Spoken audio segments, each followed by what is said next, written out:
ஜெபம் ஜெபம் துதி துதி ஆராதனை ஆராதனை புதுப்பாடல் புதுப்பாடல் யுத்தம் யுத்தம் எழுப்புதல் எழுப்புதல் உத்தரவாதம் உத்தரவாதம் ஐக்கியம் ஐக்கியம் ஐக்கியம்.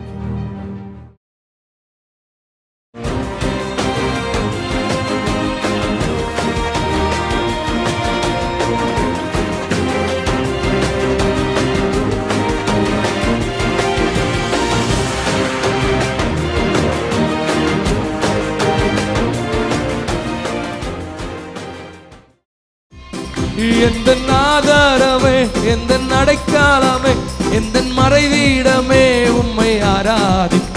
எந்தன் ஆதாரமே, எந்தன் அடைக்கலமே, எந்தன் மறைவீடமே உம்மை ஆராதி. என்னை வல்லாடிக்கு நீக்கி உன் காரங்காலால் தூக்கி உன்னதத்தில் வைத்ததை மறப்பேனோ. என்னை வல்லாடிக்கு நீக்கி காரங்காலால் தூக்கி உன்னதத்தில் வைத்ததை மறப்பேனோ. நீ சொன்னதினால் நான் பிழைத்துக் கொண்டேன், நீ கண்டதினால் நான் ஜீவன் பெற்றேன். நீ கொன்னதினால் நான் பிழைத்துக் கொண்டேன், நீ கண்டதினால் நான் ஜீவன் பெற்றேன். எந்த ஆதாரமே, எந்த அடைக்கலமே, எந்த மறைவீடமே உம்மை. எந்த ஆதாரமே, எந்த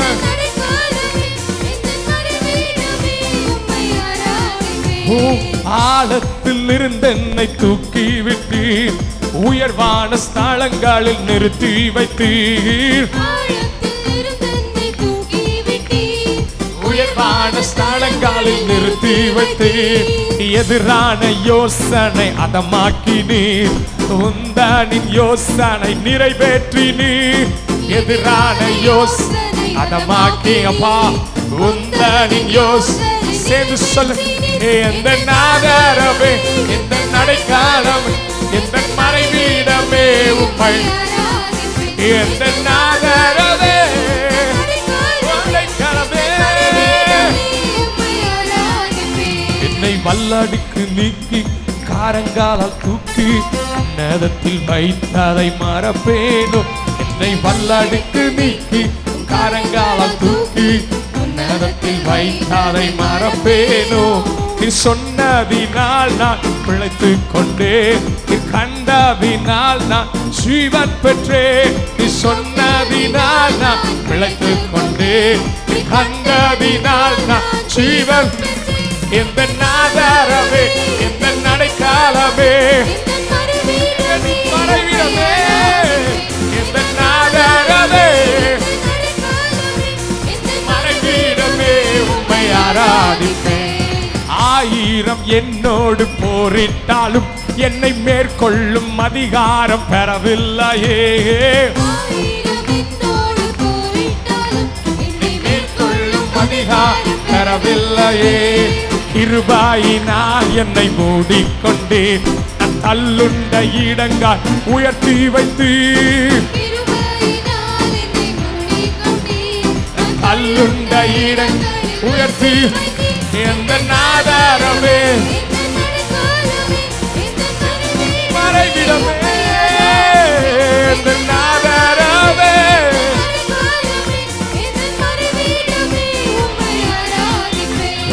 கரடான பாதையில் தூக்கி சென்று முள்ளுள்ள இடங்காலில் சுமந்து கொண்டீர். முள்ளுள்ள இடங்காலில் சுமந்து கொண்டே எனக்காக குறித்ததை எனக்கு தந்து நீர் தந்த தரிசனம் நிறைவேற்றினீர். நீர் தந்த தரிசனம் சொல்லுங்க. எந்த ஆதாரமே, எந்த அடைக்கலமே, எந்த மறைவீடமே, எந்த ஆதாரமே, அடைக்கலமே, மறைவீடமே. என்னை வல்லாடிக்கு நீக்கி காரங்காலால் தூக்கி உன்னதத்தில் வைத்ததை மறப்பேனும்.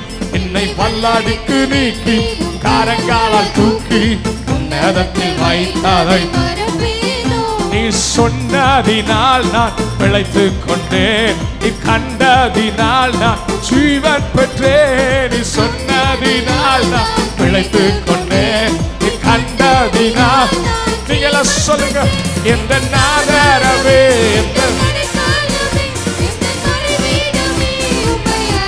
ஓ எந்த நாதரவே, எந்த மறைவீடமே உம்மை ஆராதி. எந்த நாதரவே, எந்த நடைக்காலம், எந்த மறைவீடமே உம்மை ஆராதி. எந்த நாதரவே, எந்த நடைக்காலம், எந்த மறைவீடமே. ரெண்டு கை தட்டி ஆண்டவரை மகிமைப்படுத்தி நல்லா ரெண்டு கரங்களை தட்டி ஹல்லேலூயா. நம்முடைய எல்லா ஆராதனைக்கும் இயேசு ஒருவரை பாத்திரார். ஹல்லேலூயா. எங்கள் ஆதாரவே, அவரை பார்த்து எங்கள் அடைக்காலமே, எங்கள் மறைவீடமே உம்மை ஆராதிப்பே. உங்க அழகான கண்கள் என்னை கண்டதாலே முடிந்ததென்று நினைத்த நானும் உயிர் வாழ்கின்றே. சொல்லுங்க, உங்க அழகான கண்கள் என்னை கண்டதாலே. முடிந்தது நினைச்சோமப்பா, முடிந்ததென்று நினைத்த நானும் உயிர் வாழ்கின்றே. யாரும் அறியாத என்னை நன்றாய் அறிந்து, யாரும் அறியாத என்னை நீர் நன்றாய் அறிந்து, என்னை தேடி வந்த நல்ல நேசரே, என்னை தேடி வந்த நல்ல நேசரே. தூக்கி எறியப்பட்ட என்னை நீர் வேண்டும் என்று சொல்லி, தூக்கி எறியப்பட்ட என்னை வேண்டும் என்று சொல்லி, என்னை சேர்த்து கொண்ட நல்ல நேசரே, என்னை சேர்த்து கொண்ட உங்க அழகான கண்கள், உங்க அழகான கண்கள் என்னை முடிந்தது நினைத்த நானும், ஓ இயேசு ராஜனே, உங்க அழகான கண்கள் என்னை முடிந்தது நினைத்த நானும். ஒன்றும் இல்லாத என்னை காருண்யத்தாலே, ஒன்றும் இல்லாத என்னை உம் காருண்ய, சொல்லுங்க, என்னை உயர்த்தி வைத்த, come on let's worship, என்னை உயர்த்தி வைத்த நல்ல நேசரே. அம்மா உங்க அழகான கண்கள் என்னை கண்டதாலே. Love you Jesus. முடிந்ததென்று நினைத்த நானும் உயிர் வாழ்கின்றேன். அழகான கண்கள் என்னை கண்டதாலே. நான் முடிந்ததென்று நினைத்த நானும் உயிர் வாழ்கின்றேன். நம்பத்தக்க தகப்பனே, உம்மைத்தானே நம்பி உள்ளே. இந்த காலவன் அவரை பார்த்து, எங்கள் நம்பத்தக்க தகப்பனே, உம்மைத்தானே, உம்மைத்தானே நான் நம்பி உள்ளே, உம்மைத்தானே நம்பி உள்ளே. நம்பத்தக்கவரே, என் நம்பத்தக்க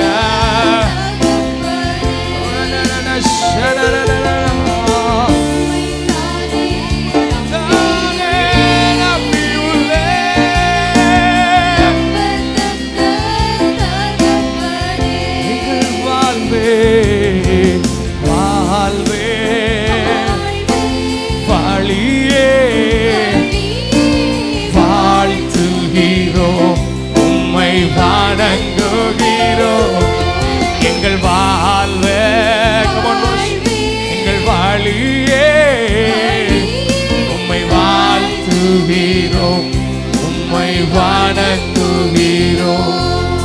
என் இதய விருப்பம்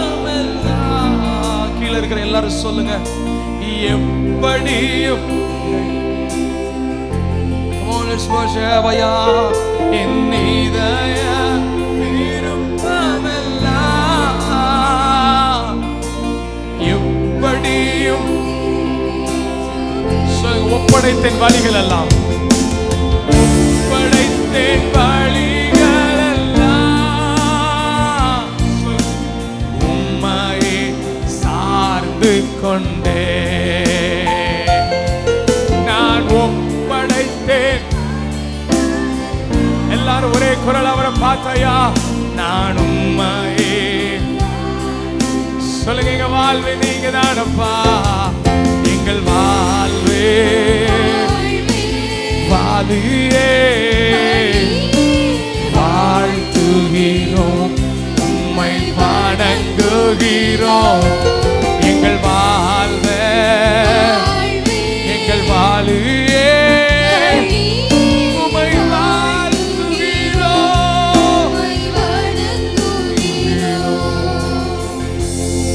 ஆண்டவர் சமூகத்தில் எல்லாரும் நம்மளை அர்ப்பணித்து, ஆண்டவரே எங்களுக்கு நீங்க தான்ப்பா எல்லாமே, எங்களுக்கு நீங்க தான்ப்பா எல்லாமே. சொல்லுங்க இந்த வார்த்தை அப்படி சொல்லுங்க, எங்களுக்கு எல்லாமே நீங்க தான்ப்பா, எங்களுக்கு எல்லாமே நீ. கமான் பிரதர், கமான் சிஸ்டர், பின்னாடி சேர்ல குட்டி பிள்ளைங்க எல்லாம் சொல்லுங்க, வாலி பிள்ளைங்க, எங்களுக்கு எல்லாமே நீங்க தான்ப்பா. எங்களுக்கு எல்லாம் எத்தனை பேர் அப்படி ஆசையா வந்திருக்கீங்க, எனக்கு எல்லாமே நீங்க தான்ப்பா, எனக்கு எல்லாமே இயேசு தான். என் பணம் எனக்கு சில அளவுக்கு தான் உதவ முடியும், என் ஞானம் என் திறமை சில அளவுக்கு தான் எனக்கு உதவ முடியும், ஆனா எனக்கு எல்லாமே இயேசுதான்னு சொல்லும்போது என் அளவை காட்டிலும், நான் யோசிக்கிற அளவை காட்டிலும், எங்க பணத்தினால் செய்ய முடியாத அளவை காட்டிலும் இயேசுதான் எனக்கு எல்லாம்னு சொல்லும்போது அவர் என்ன அடுத்த அளவுக்கு அப்பா நீங்க கொண்டு போக உண்மையுள்ளவராய் இருக்கிறீங்களப்பா. எல்லாம் இயேசுவே, எனக்கெல்லாம் இயேசுவே, தொல்லை மிகும் இவ்வுலகில் துணை இயேசுவே. கார்ட்ஸ் மட்டும்தான். எல்லாம் இயேசுவே, எனக்கெல்லாம் இயேசுவே, தொல்லை மிகும் இவ்வுலகில் துணை இயேசுவே. எல்லாம் நீர்தானே என் இயேசு ராஜனே. எல்லாரும் சேர்ந்த வார்த்தையை சொல்லுங்க, எனக்கெல்லாம் நீர்தானே இயேசு ராஜனே. எல்லாம் நீர்தானே இயேசு ராஜனே. எனக்கெல்லாம் நீர்தானே இயேசு ராஜனே. எனக்கெல்லாம் நீர்தானே, எனக்கெல்லாம் நீர்தானே.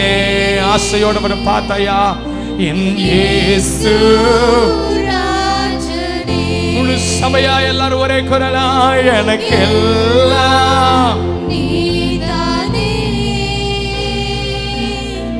இயேசு ராஜனே. நீர் இல்லாத நாளெல்லாம் நாளாகுமா, நீர் இல்லாத வாழ்வெல்லாம் வாழ்வாகுமா. இயேசுவே, நீர் இல்லாத நாளெல்லாம் நாளாகுமா, நீர் இல்லாத வாழ்வெல்லாம் வாழ்வாகுமா.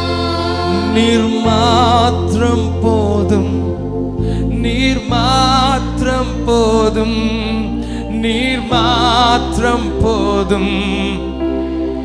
உங்க சத்தத்தை நல்லா உயர்த்தி சொல்லுங்க, நீர் மாத்திரம் போதும், நீர் மாத்திரம் போதும், நீர் மாத்திரம் போதும் எனக்கு.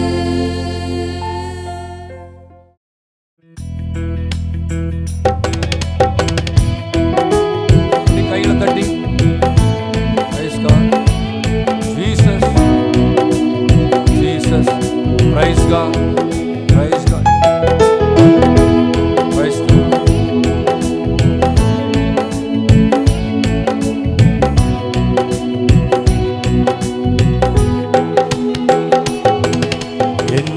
நிலைமையை நன்றாய் அறிந்தவர், பாவி என்னை அழைத்தவர், மீறின பின்பும் வெறுக்காதவர். என் நிலைமையை நன்றாய் அறிந்தவர், பாவி என்னை அழைத்தவர், மீறின பின்பும் வெறுக்காதவர். உம்மை போல் என்னை நேசிக்க ஒருவரும் இல்லை, நேசித்தவரில் இதுபோல் அன்பை இன்னும் காணவில்லை. உம்மை போல் என்னை நேசிக்க ஒருவரும் இல்லை,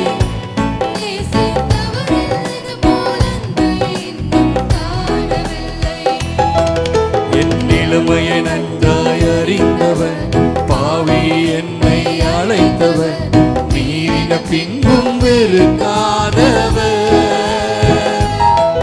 என் நிலைமையை நன்றாய் அறிந்தவர், பாவி என்னை அழைத்தவர், மீறின பின்பும் வெறுக்காதவர். உம்மை போல என்னை நேசிக்க ஒருவரும் இல்லை, நேசித்தவரில் இதுபோல் அன்பை இன்னும் காணவில்லை.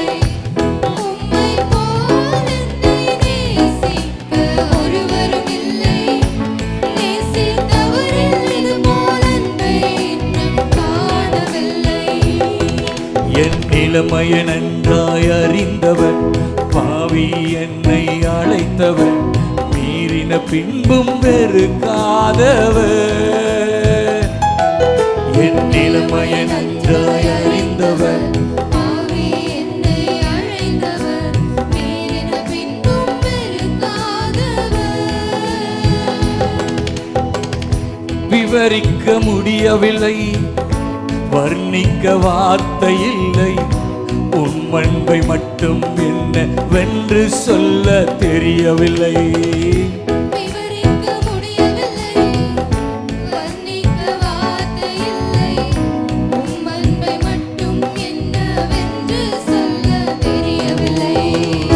தேடி வந்த நேசமே, ஆருயிர் இயேசுவே, உம் அன்பில் ஒன்றே உண்மை உண்டென்று கண்டே.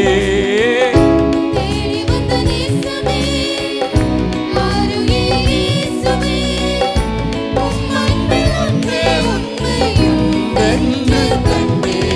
என் நிலைமையை நன்றாய் அறிந்தவர், பாவி என்னை அழைத்தவர், மீறின பின்பும் வெறுக்காதவர். நிலைமையை நன்றாய் அறிந்தவர், பாவி என்னை அழைத்தவர், மீறின பின்பும் உம்மை போல் என்னை நேசிக்க ஒருவரும் இல்லை, நேசித்தவரில் இதுபோல் அன்பை இன்னும் காணவில்லை. உம்மை போல் என்னை நேசிக்க ஒருவரும் இல்லை,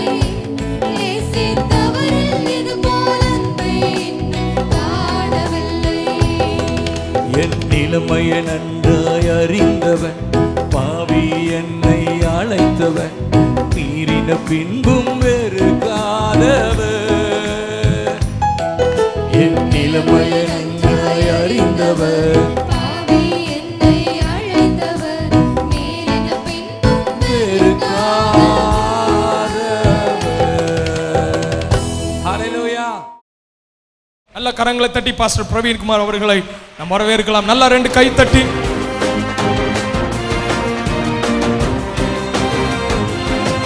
இன்னைக்கு பிரசாமனம், நாளைக்கு நீங்க செம்மையானவர்களாம் ஒருத்தருமே நினைச்ச முடியாது, மாற முடியாது. But we have to dedicate ourselves to become upright in all our things in the sight of the Lord. தேவனுடைய பார்வையில நான் இனிமே செம்மையானவனா இருக்க போறேன் தீர்மானம் எடுத்து நம்ம செம்மையாய் மாற நம்மை ஒப்பு கொடுக்க அந்த மாற்றம் நமக்குள் வரும்போது அது நம்முடைய சபையை பாதிக்கும், நம்முடைய சபை சமுதாயத்தை பாதிக்கும். சமுதாயம் மனம் திரும்பி ரட்சிக்கப்பட்டு சபைக்குள்ளே ஓடி வருவதற்கு அந்த செம்மை காரணமாய் மாறிவிடும்.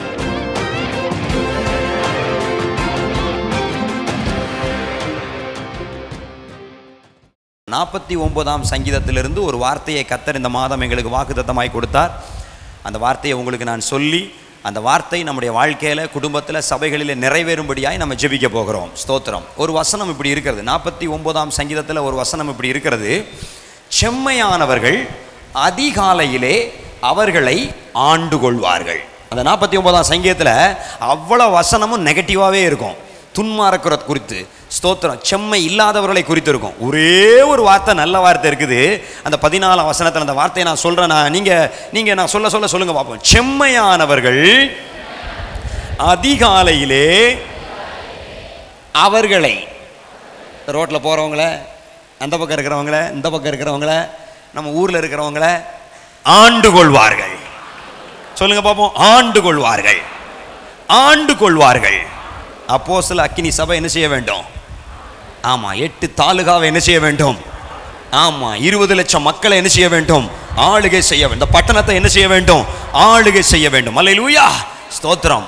ஆதி சபை எருசலேமை ஆளுகை செய்தது. நான் சமீபத்தில் ஒரு தகவலை தெரிந்து கொண்டேன், எனக்கு ரொம்ப உற்சாகமாக இருந்தது. எருசலேம் சபை ரொம்ப ஆச்சரியப்படும்படியாய் வளர்ந்ததாய் வேதமும் நமக்கு போதிக்கிறது. நீங்கள் அப்போஸ்தலர் நிருபத்தை எடுங்க. ஸ்தோத்திரம். அப்போஸ்தலர் 1ஆம் அதிகாரம் 15ஆம் வசனத்தை பாருங்க. அந்நாட்களில் சீஷர்களில் ஏறக்குறைய 120 பேர் கூடியிருந்த போது, முதல்ல சபையில் எத்தனை பேர் கூடி வந்தாங்க? 120 பேர் கூடி வந்தாங்க. இந்த சபை முதல்ல எங்கே ஆரம்பிச்சுது? பள்ளிக்கூடத்தில் இல்லையா? அப்போ சின்ன கூட்டம், பெஞ்சு டேபிள்லாம் ஓரமாக போட்டு நடுவில் கொஞ்சம் உட்காந்து. ஆமாம், ஸ்தோத்திரம். ஆமாம், இன்னும் அந்த எருசலேம் சபை ஆரம்பிக்கும் போது எப்படி ஆரம்பிச்சுதான்? அந்நாட்களில் சீஷர்கள் 12 பேர் 120 பேராக இணைஞ்சாங்க. 10 பேரை இயேசுகிட்ட கூட்டு வந்தாங்க. சீஷர்கள் ஏறக்குறைய 120 பேர் கூடியிருந்த போது. அப்போஸ்தலர் 1:15. இன்னொருத்தர் யாராவது ஒருத்தர் வாசிங்க பார்ப்போம். 2:41 வாசிங்க. அப்போஸ்தலர் 2:41 வாசிங்க. அவனுடைய வார்த்தையை சந்தோஷமாய் ஏற்றுக்கொண்டவர்கள் ஞானஸ்நானம் பெற்றார்கள். அன்றைய தினம் ஏறக்குறைய 3000 பேர் சேர்த்துக் கொள்ளப்பட்டார்கள். கொஞ்சம் பேர் ஞானஸ்தானம் எடுத்தாங்க, இயேசுவை ஏற்றுக்கொண்டாங்க, சபை பெருகிச்சு. இப்போ சபை எத்தனை பேரா மாறிவிட்டது? 3000 பேராய் மாறிவிட்டது. ஹல்லேலூயா. ஆதி சபை வளருமானால் இந்த அப்போஸ்தல சபையும் நிச்சயமாய் வளரும். ஹல்லேலூயா. ஆதி சபையை வளர்த்தவர் கர்த்தரானால் இந்த சபையை வளர்த்தெடுப்பதும் கர்த்தராக இருக்கிறார். ஹல்லேலூயா, ஸ்தோத்திரம். இன்னும் நீங்க அப்போஸ்தலரை வாசித்து பாருங்க, இன்னும் எவ்வளவு சேர்ந்தாங்கன்னு சொல்லி. அதுக்கப்புறம் ஜனங்கள் பெருக்கம், மல்டிப்ளிகேஷன் அப்படி ஜனங்கள் பெருகிக்கொண்டே வந்தார்கள். அது ஒரு பெரிய சேனையாய் மாறிவிட்டது. உங்களுக்கு ஒரு விஷயம் சொல்கிறேன், நான் தான் படித்தது கடந்த நாட்களில். எருசலேமில் 1ஆம் நூற்றாண்டில், அந்த 1ஆம் நூற்றாண்டில் இருந்த சபையில் இருந்த மக்களின் எண்ணிக்கை எவ்வளோ தெரியுமா? 1,00,000. ஒரு கைதட்ட மாட்டீங்களா? ஏங்க, எருசலேம் சபையில் ஜனங்கள் கூடி ஆராதித்த மக்கள் தொகையின் கணக்கு எவ்வளவு? 1,00,000. இன்னொரு தகவல் சொல்கிறேன், அன்னைக்கு எருசலேமில் இருந்த மக்கள் தொகை எவ்வளோ தெரியுமா? 2,00,000. 2,00,000 பேரில் 1,00,000 பேர் ஞாயிற்றுக்கிழமை சபையில் இருந்து உட்காந்துருப்பான். அல்லேலூயா. ஆமாம், பாதி பஸ் ஓடாது, அவ்வளோ கடையும் பூட்டி இருக்கும். ஆராதனை நடக்கும்போது எல்லாரும் இங்கே தான் இருப்பாங்க. நீ பார்க்குறதே பாக்கி 1,00,000 பேர் கூடி வர்ற மாதிரி ஒரு இடத்த பாருங்க. ஆமாம், கர்த்தர் நம்முடைய சபைகளை நிரப்புகிற ஒரு காலமாக இருக்கிறது. உங்களுக்கு ஒரு அடையாளத்தை சொல்கிறேன், எப்பொழுதெல்லாம் சபை உபத்திரவப்படுத்தப்பட்டதோ அப்பொழுதெல்லாம் சபை வளர்ந்திருக்கிறது. நான் சொல்கிறேன், இந்த தேசத்திற்கு இது உபத்திரவ காலம். நீங்கள் வாட்ஸ்அப்பில் வீடியோவில் கழுத்தை வெட்டுறதும், கையை வெட்டுறதும், காலை வெட்டுறதும், கர்த்தருடைய பிள்ளைகளை நிர்வாணமாக விடுவதும், அடிப்பதும், பிடிப்பதையும் நீங்கள் அதிகமாக பார்க்கறதுக்கான அடையாளம் என்ன தெரியுமா? மறைமுகமாய் ஆண்டவர் சொல்லி கொண்டிருக்கிறார், தேசத்திலே சபைகள் எல்லாம் வளர்ந்து கொண்டிருக்கிறது. சபை வரலாற்றை திரும்பி பார்க்கும்போது எப்பொழுதெல்லாம் சபை உபத்திரவப்படுத்தப்பட்டதோ அப்பொழுதெல்லாம் சபை பயங்கரமாய் வளர்ந்திருக்கிறது. இந்த தேசம் அப்படிப்பட்ட ஒரு உபத்திரவத்தை கண்கூடாய் பார்க்கிற காரணத்தினால் நான் தைரியமாய் சொல்கிறேன், சபை வளர்ந்த பாதையை திரும்பி பார்க்கும்போது உபத்திரவ காலங்களிலெல்லாம் சபை வளர்ந்திருக்கிறது. ஆமாம், நம்ம உபத்திரவத்தை கொண்டு சோர்ந்து போக வேண்டாம், உபத்திரவத்தை கொண்டு பயப்பட வேண்டாம். இந்த திருநெல்வேலி மாவட்டத்தில் நாங்கள் போய் ஒரு சர்ச்சை கட்டினோம். ராத்திரியோடு ராத்திரியாக இவ்வளோ உயரம் கெட்டின சர்ச்சை இடிச்சு போட்டான். இது என்ன காலம்? உபத்திரவ காலம்தான், கொஞ்சம் பாடுகள் தான். ஒரு கிராமத்தில் இயேசுவை போய் சொன்னேன், அடி நடிச்சு நீ ஆஸ்பத்திரியில் கொண்டு போட்டாங்க, அட்மிட் ஆகி கழுத்து உடஞ்சி கிடந்தேன். ஆமாம், இது என்ன காலம்? ஆமாம், நான் சொல்கிறேன், அப்படிலாம் இருந்ததுனால தான் இன்றைக்கி நாங்கள் 30க்கு அதிகமான இடங்களில் சபைகளை உருவாக்குவதற்கு கர்த்தர் எங்கள் கைகளை பலப்படுத்தி இருக்கிறார். சபையே இல்லாத கிராமங்களிலே கால் மிதிக்கவும், திருச்சபைகளை கட்டி எழுப்பவும் கர்த்தர் எங்கள் கைகளை பலப்படுத்தி இருக்கிறார். ஸ்தோத்திரம். எங்களுக்கு அதுவே ரொம்ப கஷ்டமாக தான் இருக்குது. நாங்கள் இது காணாதோ, 2000 கல்யாணம் முடிச்சு ஊழியத்துக்கு போனேன், 17 வருஷம், 30 சபைகள் தானா? ஸ்தோத்திரம். இப்போ 1000 நோக்கி நாங்கள் பிரயாசப்பட்டு இருக்கோம். கிராமத்தில் ஜனங்கள் ரட்சிக்கப்பட்டு வருவது ரொம்ப கஷ்டமாக தான் இருக்குது. ஆனாலும் அடி மேல் அடி அடிக்கிறோம், பிரயாசப்படுகிறோம், கண் விழிக்கிறோம், ஜெபிக்கிறோம், உழைக்கிறோம், கொடுக்கிறோம், விதைக்கிறோம். ஆமாம், ஆண்டவர் கிரியை செய்யட்டும். ஒருவேளை நாங்கள் பட்ட பாடுகள் போதலையோ, நாங்கள் செலுத்தல கிரயம் பத்தலையோ என்று யோசிக்கும் அளவுக்கு இன்றைக்கு சபை வளர்ச்சி ஒரு சவாலாக இருக்கிறது. இந்த சபையை பார்த்து நான் சொல்றேன், நீங்க செலுத்துகிற கிரயத்திற்கு தக்கதாக உங்களுக்கு ஆத்துமாக்களை கொள்ளை பொருளாய் கொடுக்க உண்மை உள்ளவராய் இருக்கிறார். ஆதி சபை அவனமாய் வளர்ந்து பெருகியதற்கு அப்போஸ்தலர்கள் தங்கள் ஜீவனையும் பெரிதென்று பாராதபடி கிரயம் செலுத்துவதற்கு ஆயத்தமாயிருந்தார்கள். அவர்கள் ஆண்டு கொண்டார்கள். They reign over Jerusalem. Thus says the history. வரலாறு அப்படிதான் சொல்லுது. 2 லட்சம் பேர் வாழ்ந்த பட்டணத்துல 1 லட்சம் பேர் ரட்சிக்கப்பட்டு ஆதி சபைக்குள்ள வந்து உட்காரணும்னு சொன்னா அப்போஸ்தலர்கள் எந்த அளவுக்கு கிரயம் செலுத்தி இருக்கிறார்கள் பாருங்கள். அதுவும் அவங்களுக்குள்ள இருந்த தப்பான நோக்கம் வேற ஒரு காரணம். எருசலேம் சபையினுடைய ஒரு பெரிய நம்பிக்கை என்ன தெரியுமா? இந்த சுவிசேஷம் யூதர்களுக்கு மட்டும்தான் என்ற ஒரு நம்பிக்கை இருந்ததுனால, அன்னைக்கு எருசலேமை ஆண்டு கொண்டிருக்கிற ரோமர்களுக்கு சுவிசேஷம் இல்ல அப்படி நினைச்சதுனால அவங்க ரோமர்களுக்கோ கிரேக்கர்களுக்கோ சுவிசேஷத்தை என்ன செய்யல, அறிவிக்கல. பரிசுத்தாவின் அபிஷேகத்தை பெற்று பேதுரு ஒரு புதிய வெளிப்பாட்டை பெற்ற பிற்பாடு தான் அப்போஸ்தலர் 11ஆம் அதிகாரத்துக்கு அப்புறம் புறஜாதிகளுக்கு சுவிசேஷத்தை கொண்டு போவோம்னு சொல்லி புதுசா போய் எருசலேம் வந்து 480 கிலோமீட்டர் வடக்கே பிரயாணம் பண்ணி அந்தியோகியான்ங்கிற இடத்துல ஒரு புதிய சபை என்ன செய்யறாங்க, உருவாக்குறாங்க. அது வரைக்கும் அவங்க சுவிசேஷம் யூதர்களுக்கு என்கிற நம்பிக்கையில செயல்பட்டு கொண்டிருந்தபடினால அன்னைக்கு எருசலேமில் இருந்த மற்ற ஜாதி ஜனங்களுக்கு இயேசுவை அறிவிக்க ரொம்ப குறைவா இருந்த காரணத்தினால 1 லட்சம் பேர் உள்ள இருந்தான். ஆனா முதலையே வெளிப்பாடை பெற்று ரோமர்களும் சபைக்குள்ள வரணும், கிரேக்கர்களும் சபைக்குள்ள வரணும் அப்படிங்கிற வெளிப்பாடை பெற்று ஊழியம் செஞ்சிருந்தாங்கன்னா நான் சொல்ற 2 லட்சத்துல 2 லட்சம் பேர் ரட்சிக்கப்பட்டு சபைக்குள்ள வந்து உட்கார்ந்து இருப்பார்கள். அல்லேலூயா. ஆமா, இன்னைக்கு நமக்கு அந்த வெளிப்பாடை தந்திருக்கிறாரு. இங்க எந்த ஜாதிக்காரங்களையா சபைக்குள்ள விட மாட்டேன்னு யாராவது சொல்றீங்களா? முதல்ல அவங்களை கருத்து பிடிச்சி வெளித்தலுக்கு பாஸ்டர். ஆமா, நாங்க தான் இந்த சபையில தூணு இருக்கோம். தூணை தூர எடுத்தா தான் முதல்ல மறைக்காத ஜனங்கள் இயேசுகிட்ட வர முடியும். ஆமா, சுவிசேஷத்திற்கு தடையா, தேவராஜ்யம் கட்டப்படுவதற்கு தடையா எந்த தூணும் இந்த சபையில நினைச்சக்கூடாது. ஆமா, கடப்பாறையை போட்டு நோண்டி தூக்கிடணும். ஆமா, அப்படி எந்த தூணும் வந்து இந்த சபையை என்ன செய்ய வேண்டாம், தாங்கி நிறுத்த வேண்டாம், தூக்கி நிறுத்த வேண்டாம். கர்த்தர் இந்த சபைக்கு தூணும் ஆதாரமா இருக்கிறார். கர்த்தர் இந்த சபையை மேய்த்தெடுப்பார். கர்த்தர் இந்த சபைக்கு ராஜாவா இருப்பார். எருசலேமை தம்முடைய சபையை கொண்டு ஆளுகை செய்த கர்த்தர் இந்த தூத்துக்குடி பட்டணத்தை தம்முடைய பிள்ளைகளை கொண்டு ஆளுகை செய்யும்படியாய் விரும்புகிறார். தம்முடைய நாமம் தரிக்கப்பட்டவர்களை கொண்டு தம்முடைய சித்தத்தை செய்ய அவர் விரும்புகிறார். அவருடைய திட்டம் 20 லட்சம் 8 தாலுகா, ஸ்தோத்திரம், 20 லட்சம் மக்கள், ஸ்தோத்திரம். ஆமா, 20 லட்சத்துல ஒரு 1 லட்சம் கேட்கறது தப்பே இல்லை. 1 லட்சம் பேர் வரணும். ஏப்ரல் 16 1000 பேர் வரணும். நமக்கு என்ன டிப்ஸ் வேணும், என்ன செய்யணும்? ஸ்தோத்திரம், எல்லாம் இருக்கு. ஜெபம் இருக்குது, உபவாசம் இருக்குது, அப்படி இருக்கு, இப்படி இருக்குது. ஆனாலும் இந்த பட்டணத்தில் ஒரு ஆளுகை செய்கிற அளவுக்கு இன்னும் ஒரு வளர்ச்சி என்ன செய்ய முடியல, பார்க்க முடியலை. அது எங்களுக்கு வேண்டுமே என்று சொல்ல தாகம் உங்களுக்கு இருக்குமானால் இந்த நாளை அதற்காக கர்த்தர் உங்களுக்கு ஆசீர்வாதம் கொடுக்க போகிறார். அல்லேலூயா. ஸ்தோத்திரம். ஆத்தும ஆதாயம் நம்முடைய மூச்சை, ஆத்தும பாரம், ஸ்தோத்திரம், ஆத்தும தாகம், ஆத்துமாக்களின் மேல் உள்ள வாஞ்சை அதிகரிக்கும் போது நீங்க விரும்புகிறத உங்களுக்கு கொடுக்க கர்த்தர் உண்மை உள்ளவராக இருக்கிறார். அல்லேலூயா. இந்த சங்கீதக்காரன் சொல்றாரு, செம்மையானவர்கள் அதிகாலையிலே அவர்களைனா யார, செம்மை இல்லாதவங்க அப்படி சொல்லி முடிஞ்சு போச்சு. செம்மையானவர்கள் செம்மை இல்லாதவர்களை அதிகாலையில் என்ன செய்வார்களாம், ஆண்டு கொள்வார்கள். அல்லேலூயா. செம்மை இல்லாதவர்களை ஆள வேண்டும். ஆமா, எவ்விடங்களிலும் கர்த்தருடைய நாமம் தரிக்கப்பட்ட பிள்ளைகள் ஆளுகை செய்கிறவர்களாக இருக்க வேண்டும். கர்த்தருக்கு ஸ்தோத்திரம். வேதம் அதற்கு சான்றாய் சொல்லுகிறது. நீங்க செம்மையானவனங்களா இருந்தீங்கன்னா நீங்க என்ன செய்வீங்க, ஆளுகை செய்வீர்கள். இந்த வார்த்தையை உங்களுக்கு பிரசங்கிக்கணுங்கிற கட்டாயம் இல்லை. ஆனால் இந்த வார்த்தையை தான் ஆண்டவர் கொடுத்தாரு. உங்க சபையை பார்த்து ஆண்டவர் சொல்றாரு, நீங்க ஆளுகை செய்ய வேண்டுமானால் நீங்க முதல்ல யாரா இருக்கணும், செம்மையானவர்களா இருக்கணும். ஆமா, எங்களுக்கு 1000 பேர் வரணும், எங்களுக்கு 1 லட்சம் பேர் வரணும், பேசுறதுக்கும் கேட்கறதுக்கும் நல்லா தான் இருக்குது. ஆமா, இப்போ சரியா 1 லட்சம் பேர் வந்துட்டாங்கன்னா எங்கேயா உங்களுக்கு வரப்பீங்க? ஏன் அப்படி நான் சொல்றேன்னா, அந்த வசனத்தின் முன் பகுதியை பார்த்தீங்கன்னா அந்த வேத வசனம் சொல்லுது, லட்சக்கணக்கில் ஆட்கள் அழிஞ்சுக்கிட்டு இருக்கான், லட்சக்கணக்கில் ஆட்கள் வம்பா போய்கிட்டு இருக்கான். அந்த வசனத்தினுடைய முன்பகுதியை யாராவது ஒருத்தர் வாசிங்க பார்ப்போம். ஆட்டு மந்தையை போல பாதாளத்தில் நோக்கி என்ன பண்ணிட்டு இருக்காங்க ஜனங்கள், போயிட்டு இருக்காங்க. நான் அன்னைக்கு வேனில் கோயம்புத்தூரை பார்த்து போயிட்டு இருந்தோம். எங்கள் சபை மக்கள் எங்கள் தலைமை சபையில் ஒரு காரியத்துக்காக போயிட்டு இருந்தோம். மதுரையில் தாண்டி அந்த பழனியை பார்த்து ஜனங்கள் நடந்து போகிறாங்க பாருங்க. நீங்கள் எத்தனை பேர் அதை பார்த்தீங்கன்னு தெரியல. நான் ட்ராவல் பண்ணுற டைம் ராத்திரி 1 மணி. ராத்திரி 1 மணிக்கு சாரை சாரையாய் அப்படி நடக்க முடியல. இப்படி நடக்காம ஒருத்தன் இப்படி, ஏன்னா வலி, கால் வலி வீங்கி போயிருக்கு. சின்ன பிள்ளைகளை கூட்டிக்கிட்டு எவ்வளவோ வேதனையின் மத்தியில், வலியின் மத்தியில், ஸ்தோத்திரம். அப்புறம் நாங்கள் அப்படி டீ குடிக்கிறதுக்காக ஒரு ஓரமாக நின்னோம். அங்கே அந்த மக்கள் நடந்து போகிறவங்க நின்றாங்க. அப்போ நான் ஒரு சாமி மாலை போட்டிருக்காரு அவர்கிட்ட, ஐயா எதற்காக நீங்கள் இவ்வளோ கஷ்டப்பட்டு நடக்கிறீங்க?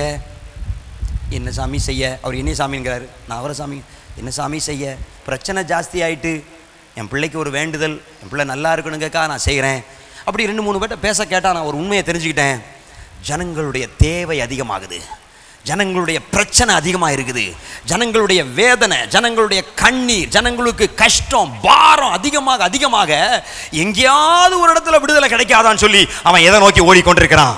நீங்க அவருடைய பிரச்சனைக்கு தீர்வை கொடுக்காத காரணத்தினால் அவர்கள் தீர்வை தேடி விக்கிரங்களை நோக்கி ஓடிக்கொண்டிருக்கிறார்கள். இங்க போனாவது எனக்கு ஒரு வாழ்க்கை கிடைக்காதா? இங்க போனா எனக்கு ஒரு வழி பிறக்காதா? இங்க போனா எனக்கு ஒரு நன்மை உண்டாகாதா? தூத்துக்குடி மாவட்டம் என்ன, திருநெல்வேலியிலேருந்து சிறுவைகுண்டம் வழி அந்த திருச்செந்தூரை நோக்கி போகிற ஜனங்களுடைய எண்ணிக்கையை நீங்கள் ஒரு நாள் நின்று அந்த ரோட்டில் எண்ணி பாருங்க பார்ப்போம். எத்தனை ஆயிரமான ஜனங்கள் மத்தியான வெயிலில் சின்ன பிள்ளைகளை கையில் பிடித்து கொண்டு வேதனையோடு நடந்து போகிறாங்க. எப்படியாவது ஆட்டு மந்தைய போல பாதாளத்துக்கு நேராய் போகிற ஜனங்கள் கொஞ்சம் கத்தரை தேடி வந்து விட மாட்டார்களா என்கிற பாரம் உங்களுக்குள் அதிகரிக்க உங்களை நம்பி ஆத்துமாக்களை கொடுக்க கத்தர் உண்மை உள்ளவராக இருக்கிறார். வேதம் சொல்லுகிறது, செம்மையானவர் ஆண்டு கொள்வார்கள். If you are upright in the sight of the Lord, வேதம் சொல்லுகிறது செம்மையானவர்களை நோக்கி, செம்மையானவர்களை பார்த்து, ஆண்டவருடைய கண்கள் செம்மையானவர்களை நோக்கி இருக்கிறது என்றெல்லாம் வேதம் சொல்லுகிறது. நான் செம்ம நிறைய நேரம் பேசிட்டு இருக்கேன்.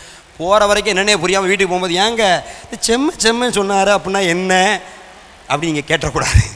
ஆமாம், நான் நிறைய வசனம் சொல்ல முடியும். சங்கீதம் 36:10, சங்கீதம் 64:10, சங்கீதம் 37:37, சங்கீதம் 94:15, சங்கீதம் 97:11, சங்கீதம் 111:8, சங்கீதம் 119:7, சங்கீதம் 119, 137, சங்கீதம் 140:13, நீதிமொழிகள் 11:6, நீதிமொழிகள் 11:11. இவ்வளவு வசனத்தையும் நீங்க வீட்டில் போய் வாசிக்க. பைபிள் சொல்லுது, நீதி செய்கிறவர்கள் செம்மையானவர்கள். இவ்வளவு வசனமும் சொல்லுது, நீதி செய்கிறவர்கள் செம்மையானவர்கள். இவ்வளவு கஷ்டப்பட்டு நீங்க வசனம் படிக்க, நான் ஒரே வார்த்தை அவ்வளவு வசனத்தையும் அள்ளி மிக்சியில் போட்டு டர்ன்னு அடிச்சு அதுலேருந்து ஒரு ஜூஸை எடுத்து டம்ளரில் ஊற்றினா அந்த ஜூஸ் சொல்லும், நீதி செய்கிறவர்கள் செம்மையானவர்கள். அல்லேலூயா. நீதி இவ்வளோதானா பாஸ்டர்? ஆமாம், அதை செய்கிறதா ரொம்ப கஷ்டம். எங்கேயுமே நீதி நியாயம் இல்லை. ஒரு பெத்த தகப்பன் பிள்ளைய பார்த்து சொல்கிறார், எப்படியாவது நீ படித்து பாஸ் பண்ணணும். எப்படியாவதுனா எப்படி? அவன் காப்பி தான் அடிப்பான். இல்லை, படித்து பாஸ் பண்ணுன்னு சொல்கிறதுக்கு நீ தகப்பன் இல்லை. நீ என்ன செய்வி? எப்படியாவது பாஸ் பண்ணிட்டு வா. அவன் வாத்தியாரை கரெக்ட் பண்ணுறான், வாத்தியாருக்கு பணத்தை கொடு, எதையாவது பண்ணி கொஸ்டின் பேப்பரை வாங்க பார்ப்பான். இந்த வார்த்தையே ரொம்ப மோசமாக. எப்படி உலகம் அப்படி தாங்க சொல்லுது, எப்படியாவது நீ பழச்சிரு, எப்படியாவது நீ முன்னேறிரு அப்படின்னு உலகம் சொல்லும். அது உலகத்துக்கு நயமாய் தெரியும். ஆனால் நம்ம பிள்ளைகளை அப்படி சொல்லி வரக்கூடாது. இப்படித்தான் நீ பிழைக்க வேண்டும், இப்படித்தான் நீ வாழ வேண்டும். நான் சொல்றேன், அதுதான் தேவனுடைய பார்வையில் செம்மையா இருக்கிறது, அதுதான் தேவன் குறிப்பிடுகிற நீதியா இருக்கிறது.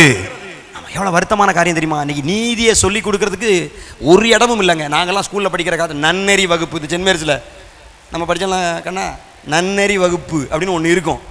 ஆமாம், இப்போல்லாம் நன்னெறி வகுப்பே இல்லை. ஏன்னா சிலபஸை முடிக்கிறதுக்கே டீச்சருக்கு நேரம் பார்த்தோம். இதில் எங்கே நன்னெறி வகுப்பு படா அப்படி விரட்டிடுறாங்க. நன்னெறி வகுப்புக்கே இங்கே நேரம் இல்லை. அப்புறம் எப்படி அவனுக்கு நல்ல பழக்கம் வரும்? ஆமாம், இவன் மோசமானவனாக மாறி அடித்து பிடிச்சி சண்டை போட்டு கொலை செஞ்சு ஜெயிலில் போனதுக்கப்புறம், ஜெயிலில் பாளையங்கோட்டை ஜெயிலில் எல்லாருக்கும் பைபிள் கொடுக்கும். இப்போ நான் தான் அந்த சப்ஜெக்ட்கிட்ட கேட்டேன், ஐயா ஜெயிலுக்கு வந்ததுக்கப்புறம் பைபிள் குடிக்கல, இதை ஸ்கூலில் இருக்கும்போதே கொடுத்துருந்தா அவன் ஜெயிலுக்கே வந்திருக்க மாட்டானே சார். அப்போ அந்த ஆள் யோசிக்கிறாரு, ஸ்கூலில் நன்னறி வகுப்பு இல்லை, நல்ல காரியம் சொல்லி கொடுக்கறதுக்கு வழி இல்லை, அவனை கெட்டு குட்டிச்சவர் ஆக்கிறதுக்கு என்னென்ன உண்டோ அவ்வளோத்தையும் செஞ்சு விட்டுட்டு அவன் அடித்து பிடிச்சி கொலை செஞ்சு ஜெயிலுக்கு வந்து உட்கார்ந்ததுக்கப்புறம், பாஸ்டர் வாங்க இங்கே உள்ளவங்களுக்கு நல்ல காரியம் சொல்லி கொடுங்க, பைபிளை கொண்டாங்க கொடுங்கன்னு அவர் சப்ஜெக்டில் எங்களை கூப்பிட்டுக்கிட்டு இருக்காரு. எங்கே பைபிளை கொடுத்தா அவன் எங்கே வந்திருக்க மாட்டான். அந்த மாதிரி பிள்ளைகளாக இருக்கும்போதே பைபிளை கொடுத்துருந்தா அந்த பிள்ளைகள் எங்கே வந்திருக்காது? ஜெயிலுக்கு வந்திருக்காது. ஜெயிலுக்கு வந்ததுக்கப்புறம் பைபிளை கொடுத்து என்னத்துக்கு? கண் குருடாக போனதுக்கப்புறம் சூரிய நமஸ்காரம் எதுக்கு? நீதியை எப்பொழுது போதிக்க வேண்டுமோ அப்பொழுதே போதித்து விட வேண்டும். நான் வருத்தத்தோட ஒரு விஷயம் சொல்கிறேன், இந்த நீதியை குறித்த போதனை இன்னைக்கு தேசத்தில், நாட்டில், ஊரில் இல்லாமலே போச்சு. ரொம்ப வருஷத்துக்கு முன்னாடி கேட்பாங்க, ஏய் திருடக்கூடாதுன்னு உங்கள் டீச்சர் சொல்லிக் கொடுக்கல, பொய் சொல்லக்கூடாதுன்னு உங்கள் டீச்சர் சொல்லிக் கொடுக்கல அப்படின்னு கேட்பாங்க. இப்போ யாராவது அப்படி கேட்காங்களா? ஏன்னா இப்போ திருடக்கூட போய் சொல்லலாம் டீச்சரை சொல்லிக் கொடுக்க மாட்டாங்க, அது எல்லாம் தெரிஞ்சு. அதனால இப்போ உங்கள் டீச்சர் சொல்லிக் கொடுக்கல அப்படி கேட்க மாட்டாங்க. நாங்கள் சின்ன பிள்ளையா இருக்கும்போது அப்படி கேட்பாங்க, உங்கள் டீச்சர் போய் சொல்லக்கூடாது சொல்லிக் கொடுக்கல ஏன்னா அப்படி சொல்லிக் கொடுப்பாங்க டீச்சர். இப்போ எங்கள் டீச்சர் யார் இருந்தால் வருத்தப்படாதீங்க. ஆமாம் ஆமாம், உங்கள் கஷ்டம் எங்களுக்கு புரியுது. உங்களுக்கு சிலபஸையும் முடிக்க முடியல, போஷனையே முடிக்க முடியல, அப்புறம் நீங்கள் எங்கே போய் சொல்லாத திருடாதன்னு சொல்லிட்டு இருக்க. இன்னைக்கு நீதியை பிரசங்கிக்கிற ஒரே ஒரு இடம் பூமியில் எதுன்னா அது திருச்சபை மட்டும்தான். திருச்சபை மாத்திரமே நீதியை இன்றைக்கும் தைரியமாய் பேசிக் கொண்டிருக்குது. திருடாதே, பொய் சொல்லாதே. ஆமா, உலகத்தில் மீடியாவை எடுத்துக்கிட்டாலும் சரி, ஸ்கூலுக்கு போனாலும் சரி, காலேஜுக்கு போனாலும் சரி, யூனிவர்சிட்டிக்கு போனாலும் சரி, என் குடும்பத்துக்குள்ளே இருந்தாலும் சரி, நீதியை சொல்லி கொடுப்பதற்கு இன்னைக்கு ஆளே இல்லை. ஆனால் ஒட்டுமொத்த உலகத்திலையும் சபையை தவிர வேற இடத்துல நீதி கிடைக்கல. சபையில் மாத்திரம் நீதி பிரசங்கிக்கப்படுகிறதா இருக்கிறது. ஏனென்றால் சபை கர்த்தருடைய வார்த்தையை ஆதாரமாய் கொண்டு உயிர் வாழுகிறபடியினால் நீதியே நமக்கு ஆதாரமாய் இருக்கிறது. அல்லேலூயா, ஸ்தோத்திரம். நீதி என்னும் மார்க்கவசத்தை நம்ம அணிந்து நெஞ்சு நிமிர நிற்க முடியும். ஏனென்றால் கர்த்தர் தம்முடைய இரத்தத்தினால் நம்மை நீதிமான்களாய் மாற்றி இருக்கிறார். அல்லேலூயா. ஆமா, நீங்க 33 ஏசாயா 33:15 வீட்டில் போய் வாசித்து பாருங்க. எனக்கு நேரம் இல்லை. ஒரு நீதிமானுடைய கை என்ன செய்யணும்? நீதியாய் நடந்து செம்மையானவைகளை பேசி. செம்மையானதை என்ன செய்யணுமா? பேசி. ஆமா, நீதியா என்ன செய்யணுமா? நடக்கணும். அப்படின்னா கால் என்ன செய்யணும்? எல்லாம் காலை தொடுங்க, காலை தொடுங்க. நீதியா நட சொல்லுங்க பாப்போம். உங்க காலை பார்த்து சொல்லுங்க, நீதியாய் நட. வாயை பார்த்து சொல்லுங்க, செம்மையானதை பேசு. ஆமா, கண்டமானைக்கு பேசாத, செம்மையானதை பேசு. இதயத்தை பார்த்து சொல்லுங்க, இடுக்கண் செய்யும் வரும் செய்வதால் வரும் ஆதாயத்தை வெறுத்து. இடுக்கண் செய்வதால் வரும் ஆதாயத்தை வெறு அப்படின்னு இதயத்தை பார்த்து சொல்லுங்க. இதயமே ஸ்தோத்திரம். ஒருத்தனை கஷ்டப்படுத்தினா வர வருமானம் உனக்கு வேண்டாம், அதை நீ வெறுத்துரு. பரிதானபடிக்கு தன் கைகளை உதறி. பரிதானம் வாங்காதபடிக்கு கையை என்ன செய்யணுமா? உதறும். பரிதானம்னா என்ன? லஞ்சம். லஞ்சம் வாங்காதபடி. லஞ்சம் வாங்கினவன் கையை இறுக்கி பிடிப்பான். இந்த வீரமாணிக்கபுரம் பக்கத்தில் ரவீந்திரநாத் ஐயான்னு ஒருத்தர் இருந்தார், திருநெல்வேலியில் ஒரு ஊழியக்கார், தாடி வச்சிருப்பார். வா ஜோமனை போனாங்க, வா சிகரெட்டு குடிப்பியா?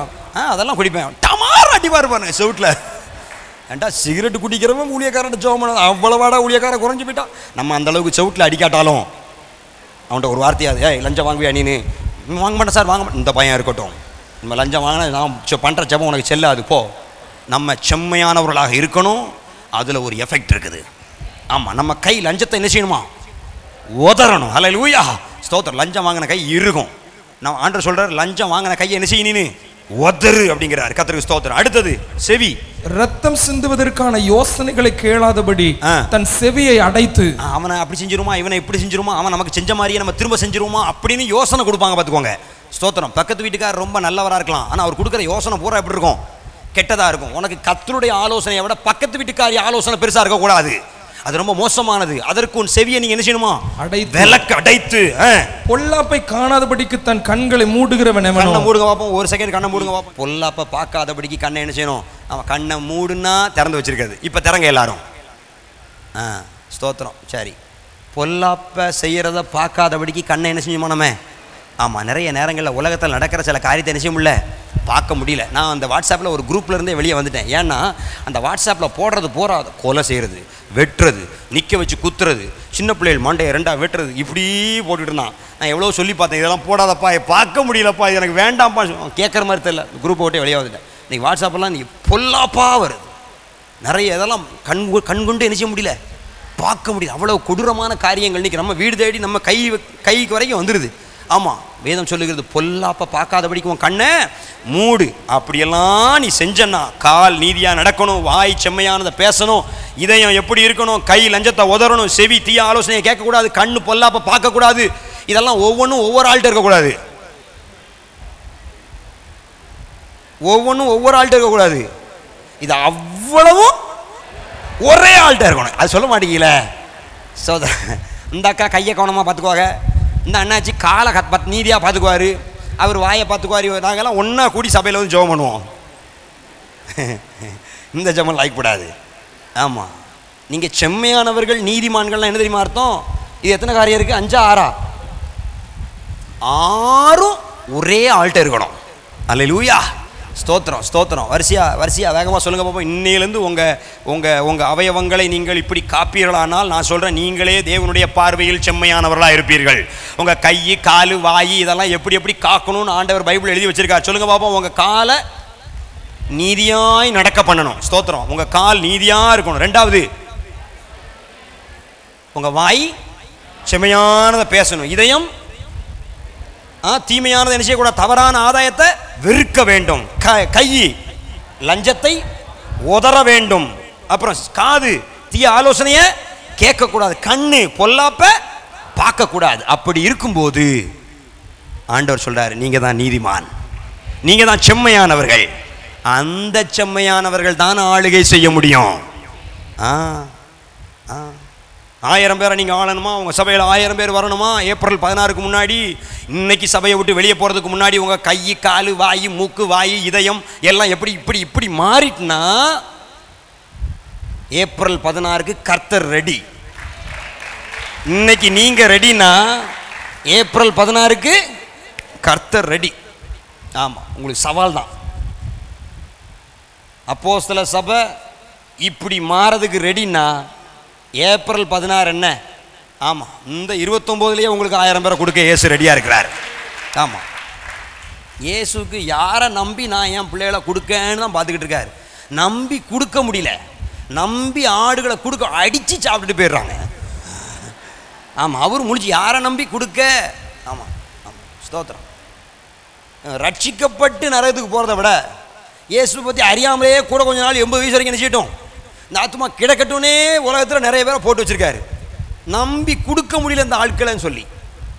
நம்பிக்கைக்கு பாத்திரவான்களான செம்மையானவர்களாய் நீங்கள் மாறிவிடுவீர்களானால் ஆண்டவர் சொல்றார், செம்மையானவர்கள் ஆண்டு கொள்வார்கள், செம்மையானவர்கள் ஆளுகை செய்வார்கள். ஆட்டு மந்தையை போல அழிந்து கொண்டிருக்கிறாங்களே, அவர்களை குறித்து நமக்கு ஒரு பாரம் வர வேண்டும், அவர்களை குறித்து நமக்கு ஒரு அக்கறை வர வேண்டும். உண்மையாக சொல்கிறேன், ஸ்தோத்திரம். அந்த பழனியை நோக்கி ஓடிக்கொண்டிருக்கிறவங்க பார்த்து நான் அழுதேன். என் கண்களிலிருந்து கண்ணீர் வெளியே வரும்படி அழுதேன். பக்கத்தில் உள்ளவங்க பார்த்துடக்கூடாதேன்னு சொல்லி மறைச்சு மறைச்சி பொத்தி பொத்தி அழுதேன். ஸ்தோத்திரம். அப்படிப்பட்ட ஆத்தும பாரம் உங்களுக்கு இருக்குமானால் கர்த்தர் உங்களுக்கு ஆட்டு மந்தையை போல ஜனங்களை கொடுக்க உண்மையுள்ளவராக இருக்கிறார். இந்த வேத வசனம் சொல்லுது, ஆட்டு மந்தையை போல பாதாளத்தை நோக்கி போறாங்க, பாதாளம் அவர்கள் என்ன செய்கிறது, மேய்ந்து போடுதுன்னு சொல்லுது. இன்னொரு வசனம் சொல்லுது, எசேக்கியேல் தீர்க்கதரிசன புத்தகத்தில், மந்தை பெருகுவது போல உன்னில் மனுஷரை நான் பெருக பண்ணுவேன். அல்லேலூயா. அப்ப அந்த ஆட்டு மந்தை போல எங்க திரும்பிரும்? ஐபிஏ சபைக்கு திரும்பிரும். எங்க சபை திருநெல்வேலியில், தூத்துக்குள்ள உங்க சபைக்கு திரும்பட்டும். கர்த்தருக்கு ஸ்தோத்திரம். நாங்கள் பூரா அப்படி தான் ஜெபம் பண்ணிட்டு இருக்கோம். ஆண்டவரே, ஆட்டு மந்தைகள் எல்லாம் ஐபிஏ சபைக்கு திரும்பட்டும் ஆண்டவரே. நீங்க சொல்லி ஜெபிக்கணும், ஆண்டவரே ஆட்டு மந்தைகள் எல்லாம் அப்போஸ்தல சபைக்கு திரும்பட்டும் ஆண்டவரே. ஆமா, சொல்ல சொல்ல ஜெபிக்க ஜெபிக்க கர்த்தர் ஆட்டு மந்தைகளை நமக்கு கொடுக்க உண்மையுள்ளவராக இருக்கிறார். கடாக்களை நமக்கு கொடுக்க உண்மையுள்ளவராக இருக்கிறார். கடாக்கள், ஆடுகள் மந்தை மந்தையாய் பெருகி நம்முடைய சபையை நோக்கி ஓடி வர வேண்டும். விக்கிரகத்தை நோக்கி ஓடுறான், அவனுக்கு நல்லது நடக்கோ இல்லையோ, கெட்டது அவனுக்கு கட்டாயம் நடந்துருது. அவ்வளோ தூரம் நடந்து போனதுக்கப்புறம் காலையில் என்னதுக்காகும்? ஆமாம், வெந்து பொத்து கிளம்பி நல்லது நடக்கோ இல்லையோ, கெட்டதுக்கு கன்ஃபார்ம். கெட்டது கன்ஃபார்மாக தெரிஞ்சதுக்கு அப்புறமும் அவன் இவ்வளோ தூரம் வைராக்கியமாக ஓடுவானால், நல்லது கன்ஃபார்மாக இருக்கிற சபையை தேடி எவ்வளவு அதிகமாய் ஜனங்கள் ஓடி வர முடியும். ஆமாம், ஏங்க நம்ம உண்மையை பேசி கொண்டிருக்கோங்க. நம்ம பக்கத்தில் அவ்வளோ ரைட்ஸ் இருக்குது, நியாயம் இருக்குது. ஸ்தோத்திரம். ஒன்னே ஒன்று இல்லை, செம்மை. கர்த்தருடைய பார்வையில் செம்மையாக இருக்கிற ஒரு காரியம். ஆமாம், ஸ்தோத்திரம். நான் எல்லாரையும் குற்றப்படுத்தலை. ஒரு சிலருக்கு கை நல்லா இருக்குது, சிலருக்கு கால் சரியில்லை, சிலருக்கு கண்ணு நல்லா இருக்குது, இதயமே சரியில்லை, சிலருக்கு இதயமெல்லாம் நல்லா இருக்குது, உள்ளே உள்ளது நல்லா இருக்குது, வெளியே உள்ளது நல்லா இல்லை, சிலருக்கு வெளியே உள்ளது நல்லா இருக்குது, உள்ளே உள்ளது நல்லா இல்லை. நான் சொல்ல, உள்ள வெளியே எல்லாமே நல்லா இருந்தா சபையும் 1000 பெருகி காணப்படும். அல்லேலூயா. ஆமாம், ஸ்தோத்திரம். சிலர்லாம் ஜெபம் பண்ணுவாங்க பாருங்க, ஜெபம் பயங்கரமாக ஜெபம், மணிக்கணக்காக ஜெபம் பண்ணுவாங்க. நான் அவங்களை குத்தமாக சொல்லலை, ஆமாம், நான் அவங்கள வருத்தமாக சொல்லலை. நான் பைபிள் சொல்லி, செம்மை இல்லாமல் எவ்வளவு ஜெபம் பண்ணாலும் துன்மார்க்கருடைய பலி கர்த்தருக்கு அருவருப்பாள். செம்மையானவர்களின் ஜெபமோ அவருக்கு பிரியம். செம்மையானவர்களுடைய ஜெபம் அவருக்கு பிரியமாக இருக்குமா? சரி, செம்மை இல்லாதவங்களுடைய ஜெபம், இவ ஏன்பா ஜெபிக்கா, இவளை ஜெபிக்கிறத முதல்ல நிப்பாட்ட சொல்லுங்கப்பா அப்படின்னு தேவ தூதர்கள் நினச்சிவாங்க, தள்ள தள்ள அடிச்சுக்குவாங்க. ஜெபிக்கிறது பெருசு இல்லைங்க. எப்படி ஜெபிக்கணும்? செம்மையானவர்களாக இருந்து ஜெபிக்கணும். நான் உங்களை டிஸ்கரேஜ் பண்ணலை, இப்போ நீங்கள் ரொம்ப பவராக ஜெபம் பண்ணிகிட்டு இருக்கீங்கன்னு கேள்விப்பட்டேன். உங்கள் ஜெபத்திற்கு பவர் கூடுவதற்காக இன்றைக்கி ஆண்டவனை கொண்டு வந்திருக்கிறாரு. ஆமாம், உங்கள் பலன், உங்கள் பிரயாசத்தின் பலன் வீணாக போயிடக்கூடாது. உபவாசம் போடுறீங்க, கண் விழிக்கிறீங்க, ஸ்தோத்திரம் ஸ்தோத்திரம் இடைவிடாம ஜெபிக்கீங்க, 12 மணி நேரங்கீங்க, 24 மணி நேரம். நீங்க தான் புதுசு புதுசா என்னெல்லாமோ இன்ட்ரடியூஸ் பண்ணிக்கிட்டு இருக்கீங்க. ரொம்ப சந்தோஷம். நான் ஒன்றும் குறையா குத்தமா சொல்லலை. ஆனா செய்யற ஜெபத்தை செம்மையான இருதயத்தோடு செய்யப்பார். அல்லேலூயா. ஏன்னா ஆண்டு பைபிளில் போட்டிருக்க, துன்மார்க்கமா இருந்துக்கிட்டு நீ தோத்திரம் தோத்திரம் தோத்திரம்னா ஆண்டு சொல்ல அது அருவருப்பா இருக்கு எனக்கு, அப்படி செய்யாத. செம்மையா இருந்து ஜெபம் பண்ணி பார். ஆமா, கர்த்தருக்கு ஸ்தோத்திரம். எலியா என்ற தீர்க்கதரிசி செம்மையா இருந்தான். 23 செகண்ட் பிரேயர் தான் பண்ணான், 24 hours பிரேயர் பண்ணல. அந்த எலியாவின் ஜெபத்தை நீங்க சொல்லி பாருங்க, 23 செகண்ட்ல அந்த ஜெபத்தை சொல்லி முடிச்சிட முடியும். அந்த ஜெபம் 23 செகண்ட் தான் எலியாவின் ஜெபம். அந்த 23 செகண்ட் ஜெபம் ராஜாவை குப்புற தள்ளிட்டு, ஹல்லேலூயா. ஆமா, 3 வருஷம் பெய்யாத மழையை பெய்ய வச்சது, கையளவு மேகத்தை கொண்டு வந்தது. 23 செகண்ட் ஜெபம். நான் 24 மணி நேரம் ஜெபத்தை நான் குறையா சொல்லலை. நீ 23 செகண்ட் ஜெபிச்சாலும் எப்படி ஜெபி? செம்மையா இருந்து ஜெபி. இன்னைக்கு கிறிஸ்தவங்கள்ட்ட கிடைக்காத ஒரு பெரிய தட்டுப்பாடான விஷயம் என்ன தெரியுமா? நீதி, செம்மை. கர்த்தருக்கு ஸ்தோத்திரம். ஆமா, இன்னைக்கு அது ரொம்ப உலகத்துல தான் கிடைக்கிறதற்கரிய பொருளா போகுதுன்னா, சபையிலையும் கிடைக்காத பொருளாக என்ன செய்யக்கூடாது? நீதி மாறக்கூடாது. நான் சொல்றது கஷ்டம் தாங்க. இன்னைக்கு பிரசங்கம் பண்ணோம், நாளைக்கு நீங்க செம்மையானவர்களா ஒருத்தருமே என்ன செய்ய முடியாது, மாற முடியாது. But we have to dedicate ourselves to become upright in all our things in the sight of the Lord. தேவனுடைய பார்வையில் நான் இனிமே செம்மையானவனா இருக்க போறேன் தீர்மானம் எடுத்து நம்ம செம்மையாய் மாற நம்மை ஒப்பு கொடுக்க அந்த மாற்றம் நமக்குள் வரும்போது அது நம்முடைய சபையை பாதிக்கும், நம்முடைய சபை சமுதாயத்தை பாதிக்கும். சமுதாயம் மனம் திரும்பி ரட்சிக்கப்பட்டு சபைக்குள்ளே ஓடி வருவதற்கு அந்த செம்மை காரணமாய் மாறிவிடும். அல்லேலூயா, ஸ்தோத்திரம். நீங்க, நான் திரும்பவும் சொல்றேன், I'm not here to discourage you, but I am here to sharpen you. உங்களை கூர்மையாக்குவதற்காக நான் இங்கே வந்து நிற்கிறேன். நீங்கள் பிரயாசப்படுறீங்க, ஜெபிக்கிறீங்க, கொடுக்குறீங்க, உழைக்கிறீங்க, எல்லாம் நல்லது. பட் கொஞ்சம் செம்மையாக மாறி செய்வீர்களானால். இன்னொரு வசனம் பைபிளில் இருக்குது, செம்மையான வார்த்தைக்கு பவர் அதிகமாக. சாதாரண வார்த்தைக்கும் செம்மையான வார்த்தைக்கும் பவர் அதிகமாக. அதில் வித்தியாசம் இருக்குன்னு பைபிளில் போட்டிருக்கு. யோபுவின் புஸ்தகம் 6ஆம் அதிகாரம் 25ஆம் வசனத்தை திருப்புங்க. யோபு 6:25 6வது ஒருத்தர் வாசிங்க. செம்மையான வார்த்தைகளில் எவ்வளவு வல்லமை உண்டு. ஹல்லேலூயா. ஆமா, எவ்வளவு வல்லமை உண்டு யோபுக்கே தெரியல. அதை அப்படி அளந்து பார்க்காரு, அளக்கவே முடியல. எவ்வளவு வல்லமை இருக்கு அப்படின்னு சொல்லி முடிச்சிட்டாரு. செம்மையான வார்த்தையில அவ்வளவு வல்லமை இருக்குது. எவ்வளவு வல்லமை இருக்குன்னு யோபுவால அளந்து சொல்ல முடியல. நான் சொல்றேன், நம்ம எவ்வளவு பேசுறோம், செம்மையானவர்களாக இருந்து பேசுவோமானால் அது மாற்றத்தை உண்டாக்கும், அது தாக்கத்தை உண்டாக்கும். கோயம்புத்தூரில் எங்களுடைய சபை இருக்குது, IPA சபை. நான் அங்கே வட இந்திய மிஷனரிகளுக்காக பிரசங்கம் பண்ண கூப்பிட்டுருந்தாங்க. அங்கே போய் நான் பிரசங்கம் பண்ணேன். பிரசங்கம் பண்ணி நான் வீட்டுக்கு வந்துட்டேன்.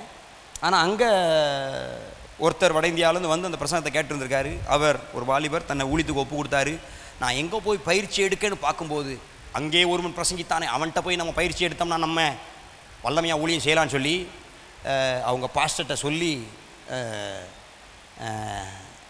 நான் திருநெல்வேலியில் ஒரு பாஸ்டர் வந்து பிரசங்கம் பண்ணார், அவர் சபைக்கு போகணுன்றிருக்கேன். அப்போ நான் சொன்னேன், எங்கள் சபையில் தங்க வைக்க வசதி, அவருக்கு எப்படி சாப்பிடுங்க, சாப்பாடே கொடுக்காட்டாலும் பரவாயில்ல, அவர் வந்து உங்கள்கிட்ட ஊழிய பயிற்சி எடுக்கணும்னு சொல்கிறாரு அப்படிங்க. சரி, இவ்வளோ சொல்லாரு, என்ன செய்ய தெரிஞ்சு வாங்கன்னு சொன்னேன். நான் வந்து என் கூட வந்திருக்கிறாரு. ஹல்லேலூயா. ஆமாம், நம்ம பண்ணுற ஒரு பிரசங்கம் அதை கேட்டு நான் இங்கே போய் ஊழிய பயிற்சி எடுக்கணும்னு ஒருத்தர் வந்து, அவர் எங்கே, விச் இஸ் யுவர் ஸ்டேட்? உத்தரகாண்டிலிருந்து நம்ம பிரசங்கத்தை கேட்டு ஒருத்தர் ஊழியத்துக்கு ஒப்பு கொடுத்து வந்திருக்காருன்னா அந்த வார்த்தையில வல்லமை இருக்கா இல்லையா? ஸ்தோத்திரம். நான் இன்னைக்கு பிரசங்கம் பண்றதை கேட்டு நீங்க எல்லாம் செம்மையா மாறணும்னு இப்ப நினைக்கிறீங்களே, அப்ப அந்த வார்த்தையில வல்லமை இருக்கா இல்லையா? நாளையிலிருந்து இன்னையிலிருந்து நீங்க செம்மையானவர்களா மாற போகிறீங்களே, அப்ப அந்த வார்த்தையில வல்லமை இருக்கா இல்லையா? ஹல்லேலூயா. அந்த வல்லமையான வார்த்தை உங்களிலிருந்து புறப்படுவதற்கு உங்களை நீங்க கர்த்தருடைய பார்வையிலே செம்மையானவர்களாய் நிறுத்திக் கொள்வதற்கு பிரயாசப்படுங்கள். ஆமா, செம்மையானவர்களாய் இருப்பதற்கு பிரயாசம். எது நீதி, எது நியாயம்? ஸ்தோத்திரம். எத்தனையோ நேரங்களில் என் நீதியை சோதிப்பதற்கு பிசாசு வந்து போராடி இருக்கிறான். எத்தனையோ நேரங்களில் என் நீதியை சோதிப்பதற்கு பிசாசு வந்து எவ்வளவோ போராடி இருக்கிறான். கர்த்தருக்கு ஸ்தோத்திரம். ஆமாம், ஒரு தடவை இந்த தூத்துக்குடி திருநெல்வேலிக்கு போகும்போது தான் என் மகளை கூட்டிகிட்டு வரேன், என் பிள்ளைகளை கூப்பிட்டு வரேன். நான் 2.5 டிக்கெட், எனக்கு என் மனைவிக்கு என் பிள்ளைக்கு 2.5 டிக்கெட்னு கேட்குறேன். அவன் சொல்கிறான், இல்லை சார் டிக்கெட் வேண்டாம். இல்லைங்க, 5 வயசு ஆகிட்டு டிக்கெட் எடுக்கணுங்க. இல்லை, டிக்கெட் வேண்டாங்க. இன்னும் ஆண்டவர் சொல்கிறார், நீ டிக்கெட்டை எடுத்துரு. கண்டக்டரே சொல்கிறாரு டிக்கெட்டு. ஆமாம், நான் சொன்னேன், நீ சொல்கிறத நான் கேட்க மாட்டேன், கர்த்தர் சொல்கிறத கேட்பேன். டிக்கெட்டை போடி என் பிள்ளைக்கு.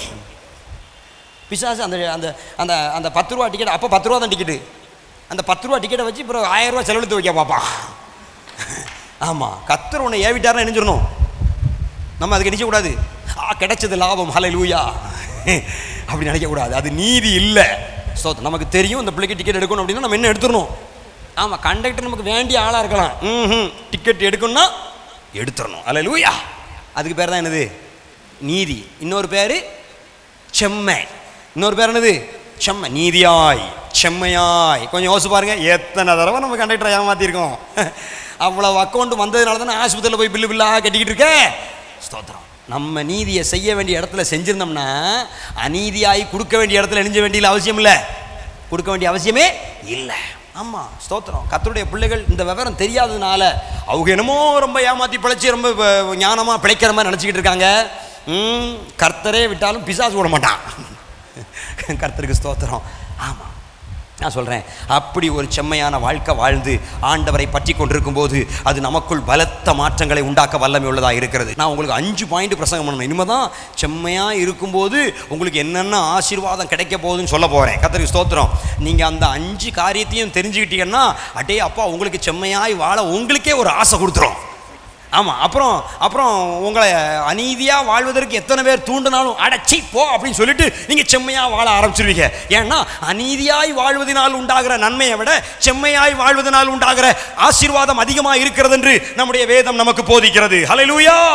நீங்கள் இந்த வேதத்தை நம்புகிற ஆளுன்னா, நான் வேதத்திலிருந்து 5 வசனம் சொல்லுவேன், அந்த 5 வசனத்தையும் அப்படியே நம்புகிற ஆளாக இருப்பீங்கன்னா நீங்கள் செம்மையானவர்களாய் மாறிவிடுவீர்கள். அப்படி மட்டும் நீங்கள் செம்மையானவர்களாக மாறி ஜெபிக்க ஆரம்பிச்சிங்கன்னா ஏப்ரல் 16 1000 பேர் தான். ஹல்லேலூயா. நீங்கள் எதிர்பார்க்கிற 1,00,000 விசுவாசிகளை கர்த்தர் உங்களுக்கு கொடுக்க போகிறது உண்மைதான். ஹல்லேலூயா. ஸ்தோத்திரம். உங்கள் தரிசனத்தை நிறைவேற்றுவதற்கு கர்த்தர் உங்களை உருவாக்க விரும்புகிறார். அவர் நேற்று மீண்டும் இன்னும் மாற மாட்டார், ஆனால் உங்களை மாற்றிடுவார். உங்களை உருமாற்றி உங்களை மறுரூபப்படுத்தி தம்முடைய சித்தத்தை தம்முடைய திட்டத்தை உங்களை கொண்டே நிறைவேற்ற அவர் பெரியவராயிருக்கிறார், போதுமானவராயிருக்கிறார். ஹல்லேலூயா. ஸ்தோத்திரம். ஆண்டவர் சொல்றாரு செம்மையா. முதல் பாயிண்ட் சொல்றேன், செம்மையானவங்களா இருந்தா எகிப்தியருக்கு வர பண்ணின வியாதியில ஒரு வியாதியும் உங்களுக்கு என்ன செய்யாது? வராது. நிறைய வியாதி ஏன் தெரியுமா வருது? நம்ம செம்மை இல்லாமல் இருக்கிறதுனால நிறைய வியாதியினால் கர்த்தருடைய பிள்ளைகள் பாதிக்கப்பட வேண்டிய சூழ்நிலை வருகிறது. நான் சொல்கிறேன், நீங்கள் செம்மையாக இருப்பதற்கு பாருங்கள். ஸ்தோத்திரம். நேரத்துக்கு சாப்பிடுவேன், நான் இப்படி தான் இருப்பேன். பார்ட்டிக்கு போனேன்னா ராத்திரி 1 மணிக்கு ஐஸ்கிரீம் கொடுத்தாங்க. 1 மணி வரைக்கும் நீ முடிச்சிருக்கதே தப்பு. அதுலேயும் 1 மணிக்கு நீ பார்ட்டியில் ஐஸ்கிரீம் வேறு சாப்பிட்டேன்னா நீ செம்மையாக இல்லை.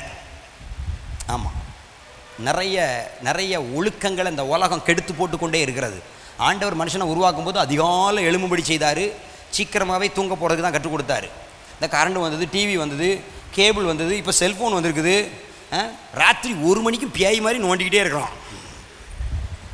ஆமாம், அப்புறம் அதிகாலையில் பேன் தூங்குறது. பைபிள் சொல்லுது செம்மையானவன் அதிகாலை தான் ஆண்டு கொள்வான். இவன் பேன் தூங்கினா எங்கிட்டு கூடியவன் ஆண்டு கொள்ள? வேற எதெல்லாமோ இவன் மேலே ஏறி மேய்ஞ்சிக்கிட்டு இருக்குது. ஆமாம், இவன் ஆள முடியாது. அதிகாலையிலன்னு ஒரு டைமை குறித்து வச்சிருக்காரு. செம்மையானவன் அதிகாலையில் ஆண்டு கொள்வான். இவன் அதிகாலை எப்போ? நிறைய பேருக்கு அதிகாலை எப்போம்னே தெரியாது. நிறைய பேர் அதிகாலைனா 6 மணி 7 மணி 8 மணி 9 மணி நினச்சிட்டு இருக்காங்க போல இருக்கு. அதிகாலை எப்போ தெரியுமா? விடியறதுக்கு முன்னாடி. ஆமாம், ஸ்தோத்திரம். விடியறதுக்கு முன்னாடி வேதம் சொல்லுகிறது ஆபிரகாம் அதிகாலையிலே எழுப்பி செஞ்சாராம். ஆதியாகமம் 22:3 ஆபிரகாம் அதிகாலையிலே எழுப்பி கர்த்தரை தேடினாராம். 26:31 ஆதியாகமம் 26:31 ஈசாக்கு அதிகாலையிலே எழுப்பி கர்த்தரை தொழுது கொண்டான்னு போட்டிருக்குது. ஸ்தோத்திரம். 28:18 ஆதியாகமம் யாக்கோபு அதிகாலையிலே பலி செலுத்தினான் என்று வேதம் சொல்லுகிறது. ஸ்தோத்திரம். சங்கீதக்காரன் தாவீதை குறித்து சொல்றார்.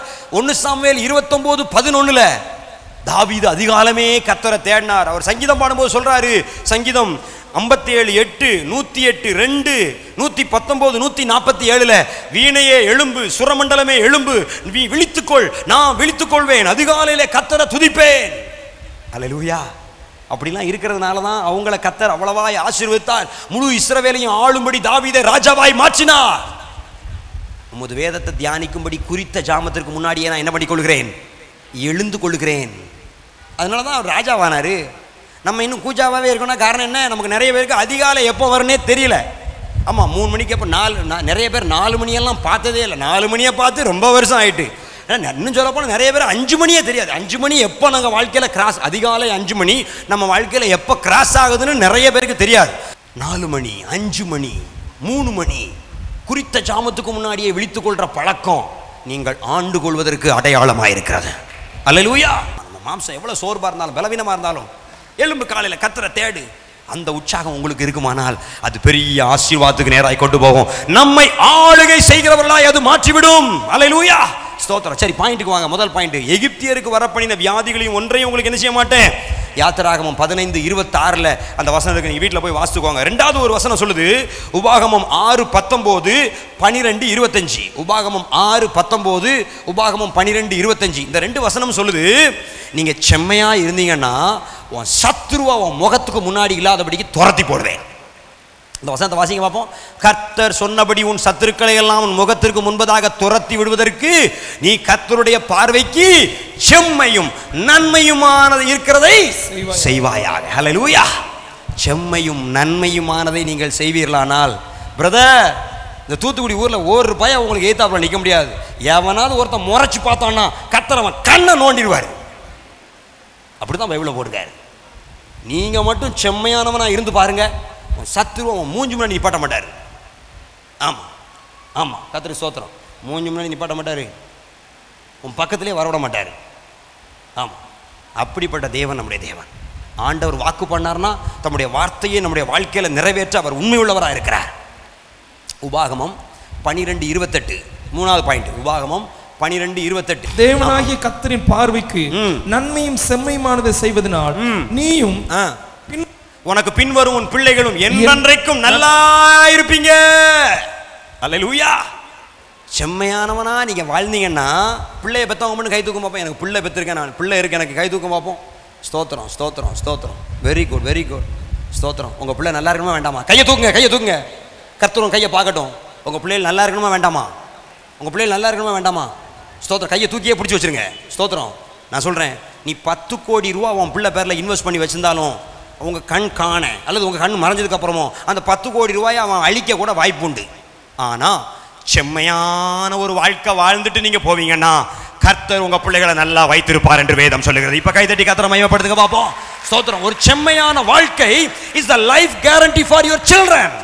உங்க பிள்ளைகளுக்கான வாழ்க்கைக்கு அது ஒரு லைஃப் கேரண்டி கொடுக்குது. ஆமா, எல்ஐசி கூட கையை விட்டுரும், ஆனா கர்த்தருடைய வார்த்தை கையை விடாது.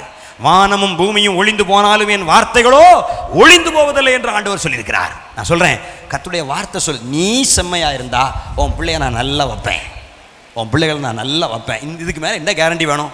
எதுக்கு இந்த பாடுபடுறோம்? எதுக்கு இவ்வளோ பிரயாசப்படுறோம்? எதுக்கு சொத்தை சேர்க்கிங்க? எதுக்கு வீடை கட்டுறீங்க? எதுக்கு எதுக்கு? உங்களோட முடியுதுன்னா தான் வாடகை வீட்டில் ஜாம் ஜாம்னு இருந்துட்டு போயிடலாமே. பிள்ளைகளுக்கு வேணும். பையன் இருக்கான்ல, நகை எதுக்கு செய்ய? பொம்பளை பிள்ளை இருக்கால்ல. ஆண்டவர் சொல்ல, நீ செம்மையா இரு, நான் உன் பிள்ளைக்கு நகை போடுறேன். நீ செம்மையா இரு, நான் உன் பிள்ளைக்கு வீடு கட்டி கொடுக்குறேன். அல்லேலூயா. உன் பிள்ளைகள் நல்லா இருப்பதற்கு உன் வழிகள் கர்த்தருடைய பார்வையில் செம்மையா. மூணாவது காரியம் நான் சொல்றேன், நம்ம செம்மையா இருக்கும்போது நம்ம பிள்ளைகள் நல்லா இருப்பாங்க. அல்லேலூயா. கர்த்தருக்கு ஸ்தோத்திரம்.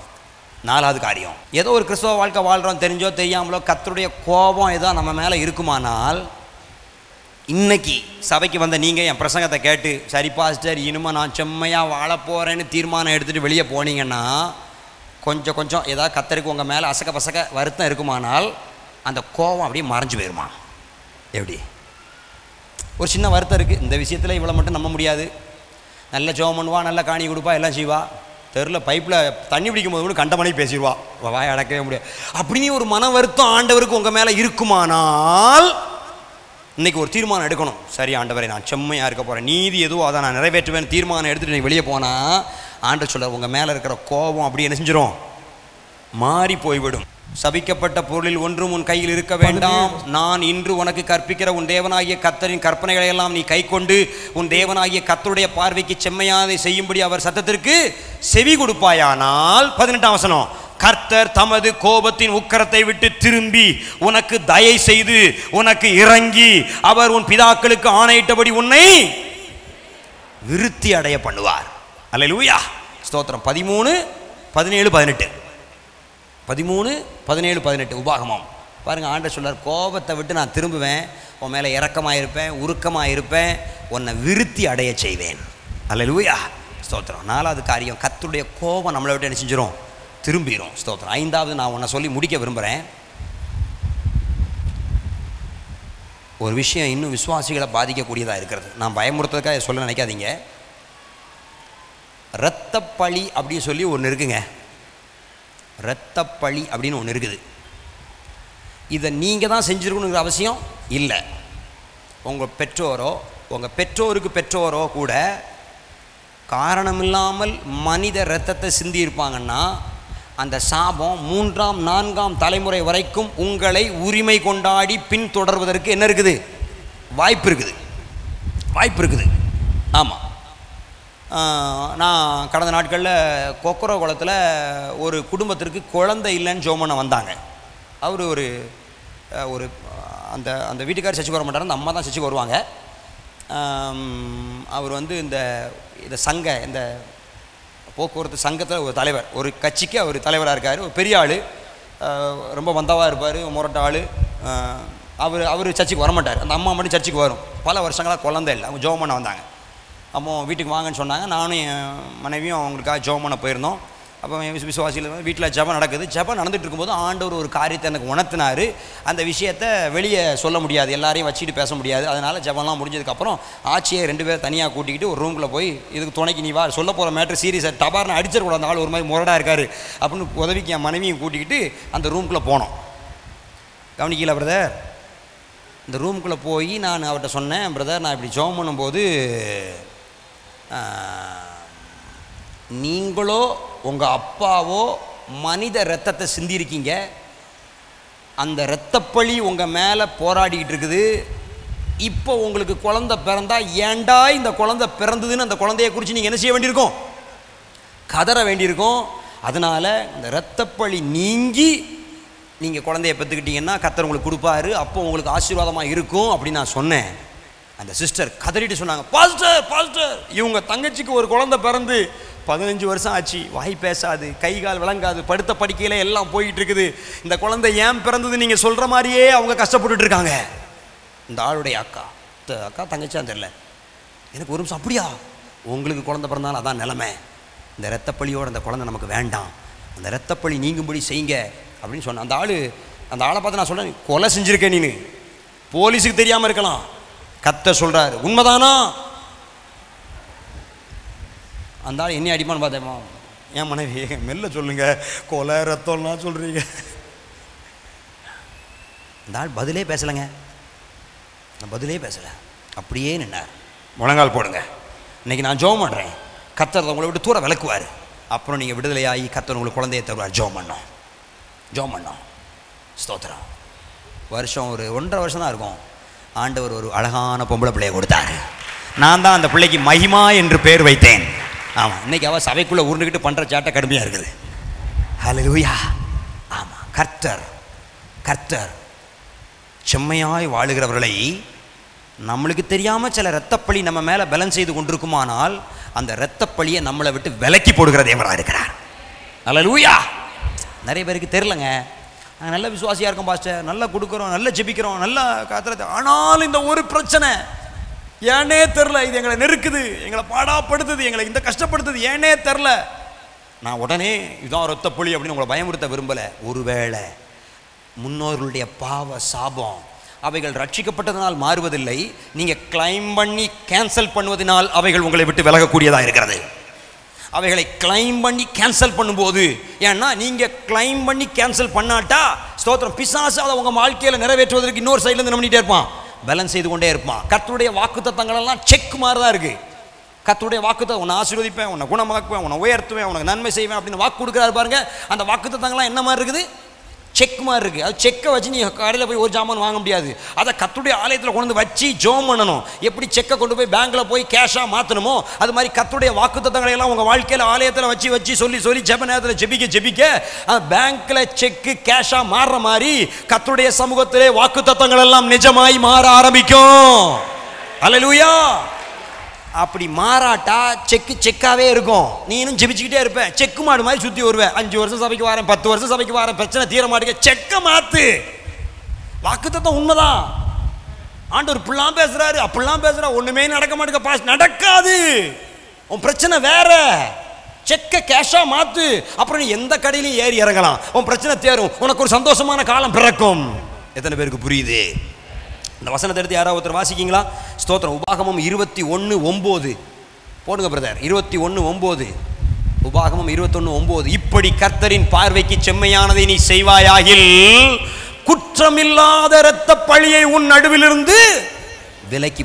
அது என்ன குற்றம் இல்லாத இரத்த பழி? இரத்த பழின்னு வந்துட்டு, ஆனால் அது என்ன இல்லாத குற்றம் அப்படின்னா என்ன அர்த்தம்? நீங்க அந்த குற்றத்தை செய்யல, நீங்க அந்த ரத்தத்தை சிந்தல, ஆனால் இரத்த பழி உங்க மேல இருக்கு.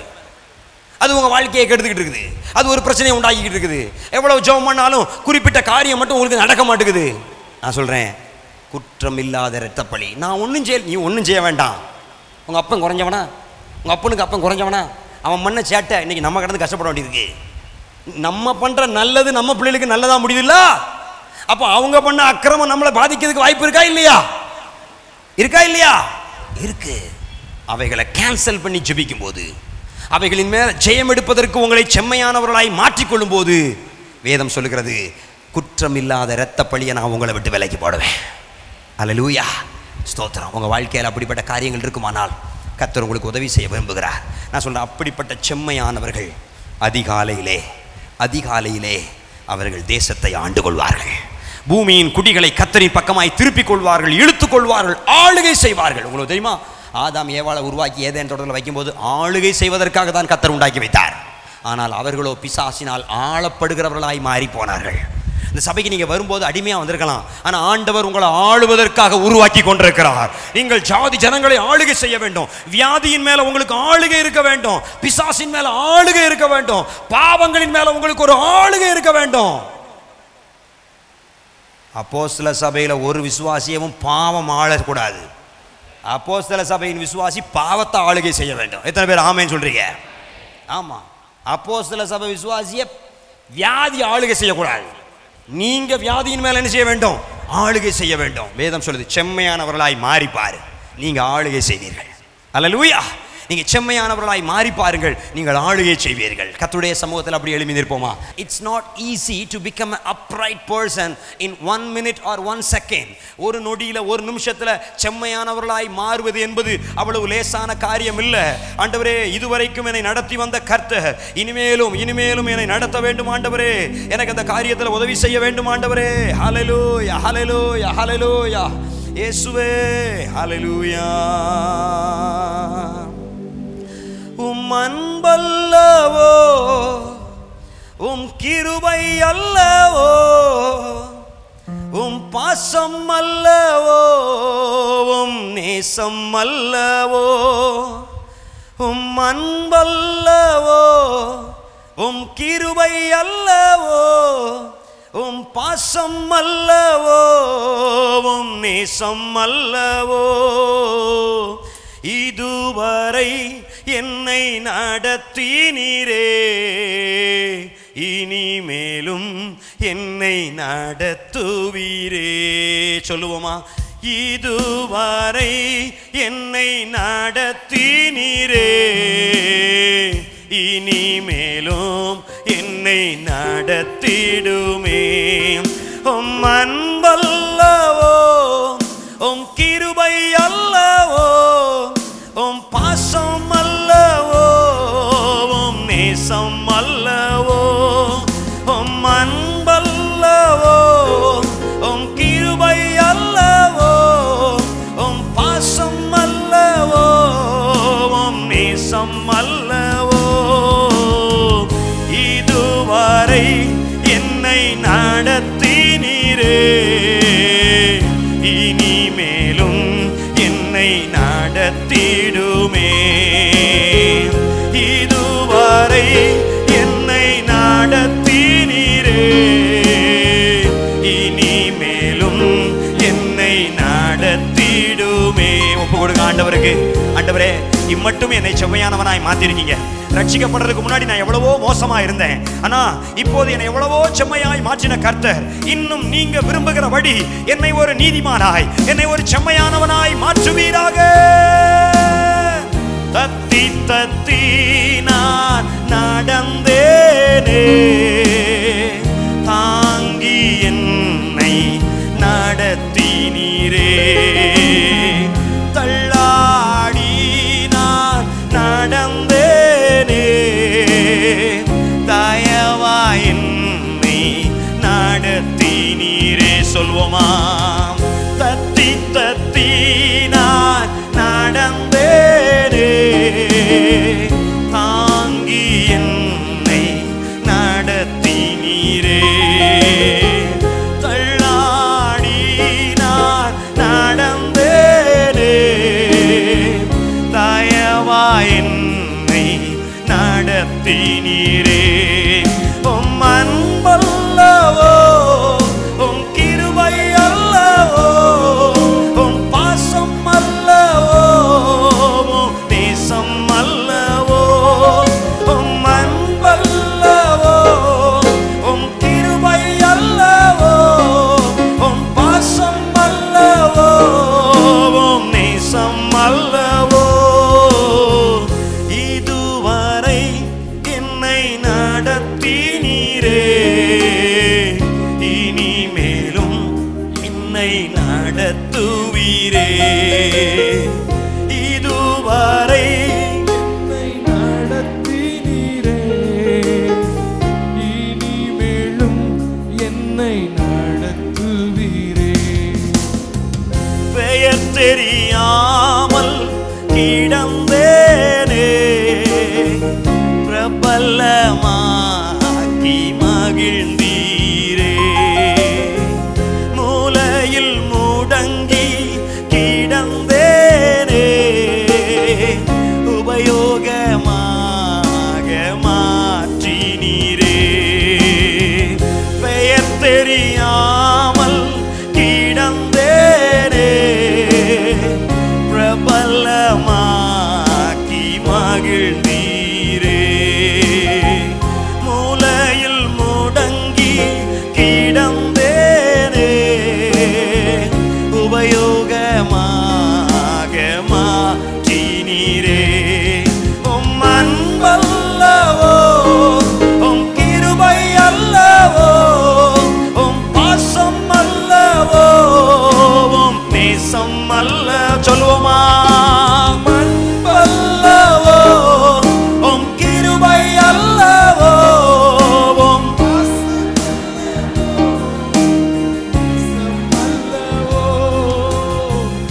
இதுவரை என்னை நடத்தினீரே, இனிமேலும் என்னை நடத்துவீரே. இதுவரை சொல்லுவோமா? உள்ளத்தின் ஆழத்திலிருந்து ஆண்டவரே என்னை நடத்தின ஆண்டவரே, என் பிள்ளைகளை நடத்துங்க ஆண்டவரே, என் குடும்பத்தை நடத்துங்க ஆண்டவரே. உம் அன்பல்லவோ, உம் கிருபை அல்லவோ, உம் நேசம் அல்லவோ, உம் கிருபை அல்லவோ, உம் பாசம் அல்லவோ, உம் நேசம் அல்லவோ. இந்த காலவில் எங்களோடு பேசும் நல்ல வார்த்தைக்காக நாங்கள் நன்றி செலுத்துகிறோம். செம்மையாய் நடக்கக்கூடியவர்களா இந்த கால வேளையில அப்போஸ்தலக்கினி திருச்சபையின் குடும்பத்தை கர்த்தர் மாற்றுவீராக. எங்களுடைய கால்கள், எங்களுடைய வாய், எங்களுடைய கண், எங்களுடைய இதயம், நாங்கள் சிந்திக்கிறது பார்க்கிறது ஒவ்வொரு காரியத்திலையும் தகப்பனே உங்களுக்கு பிரியமில்லாத ஒன்று இருக்க வேண்டாம் ஏசப்பா. சங்கீதம் 143 10வது வசனத்துல உமக்கு பிரியமானதை செய்ய எனக்கு போதித்தருளும், நீரே என் தேவன், உம்முடைய நல்ல ஆவி என்னை செம்மையான வழியிலே நடத்துவாராக என்று சொன்ன வார்த்தை ஒவ்வொரு நாளும் எங்களுக்கு துணையாய் வரட்டும் அப்பா. ஒவ்வொரு நாளும் எங்களுக்கு பலனாய் மாறட்டும்.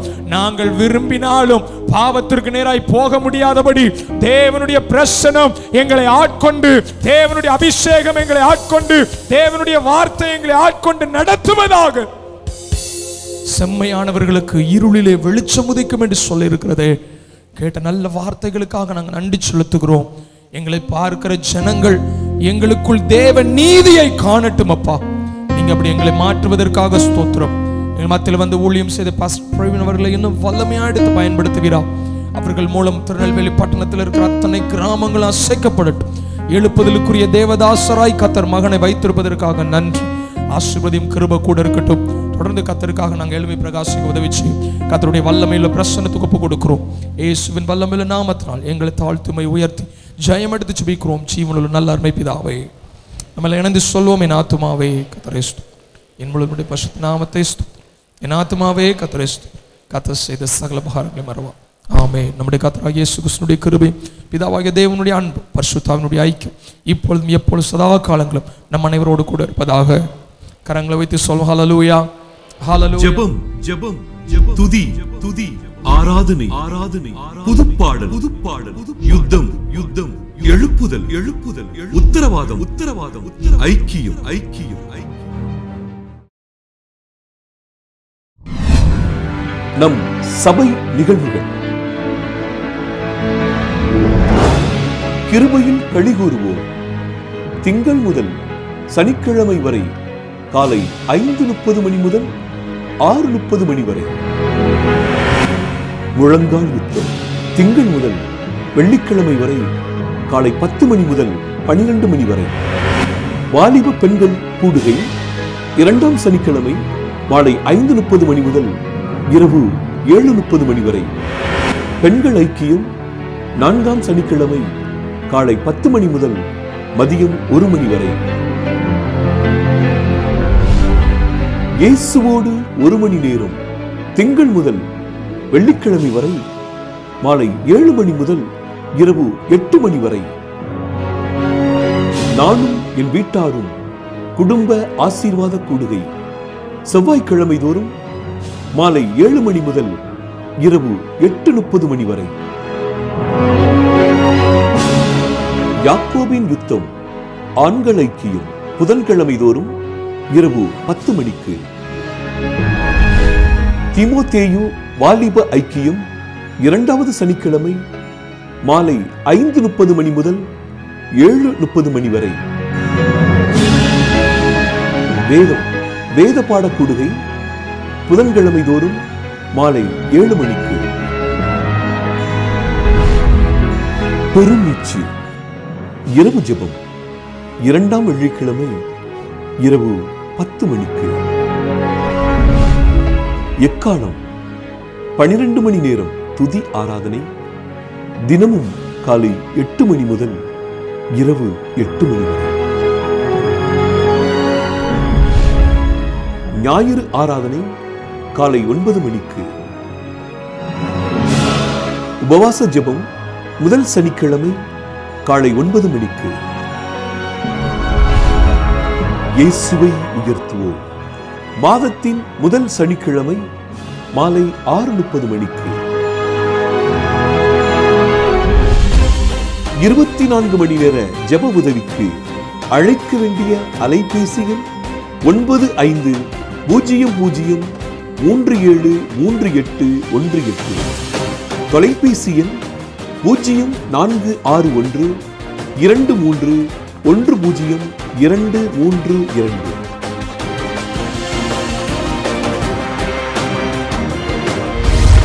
வாருங்கள் ஆராதிப்போம், வாருங்கள் உயர்த்துவோம், வாருங்கள் யுத்தம் செய்வோம்.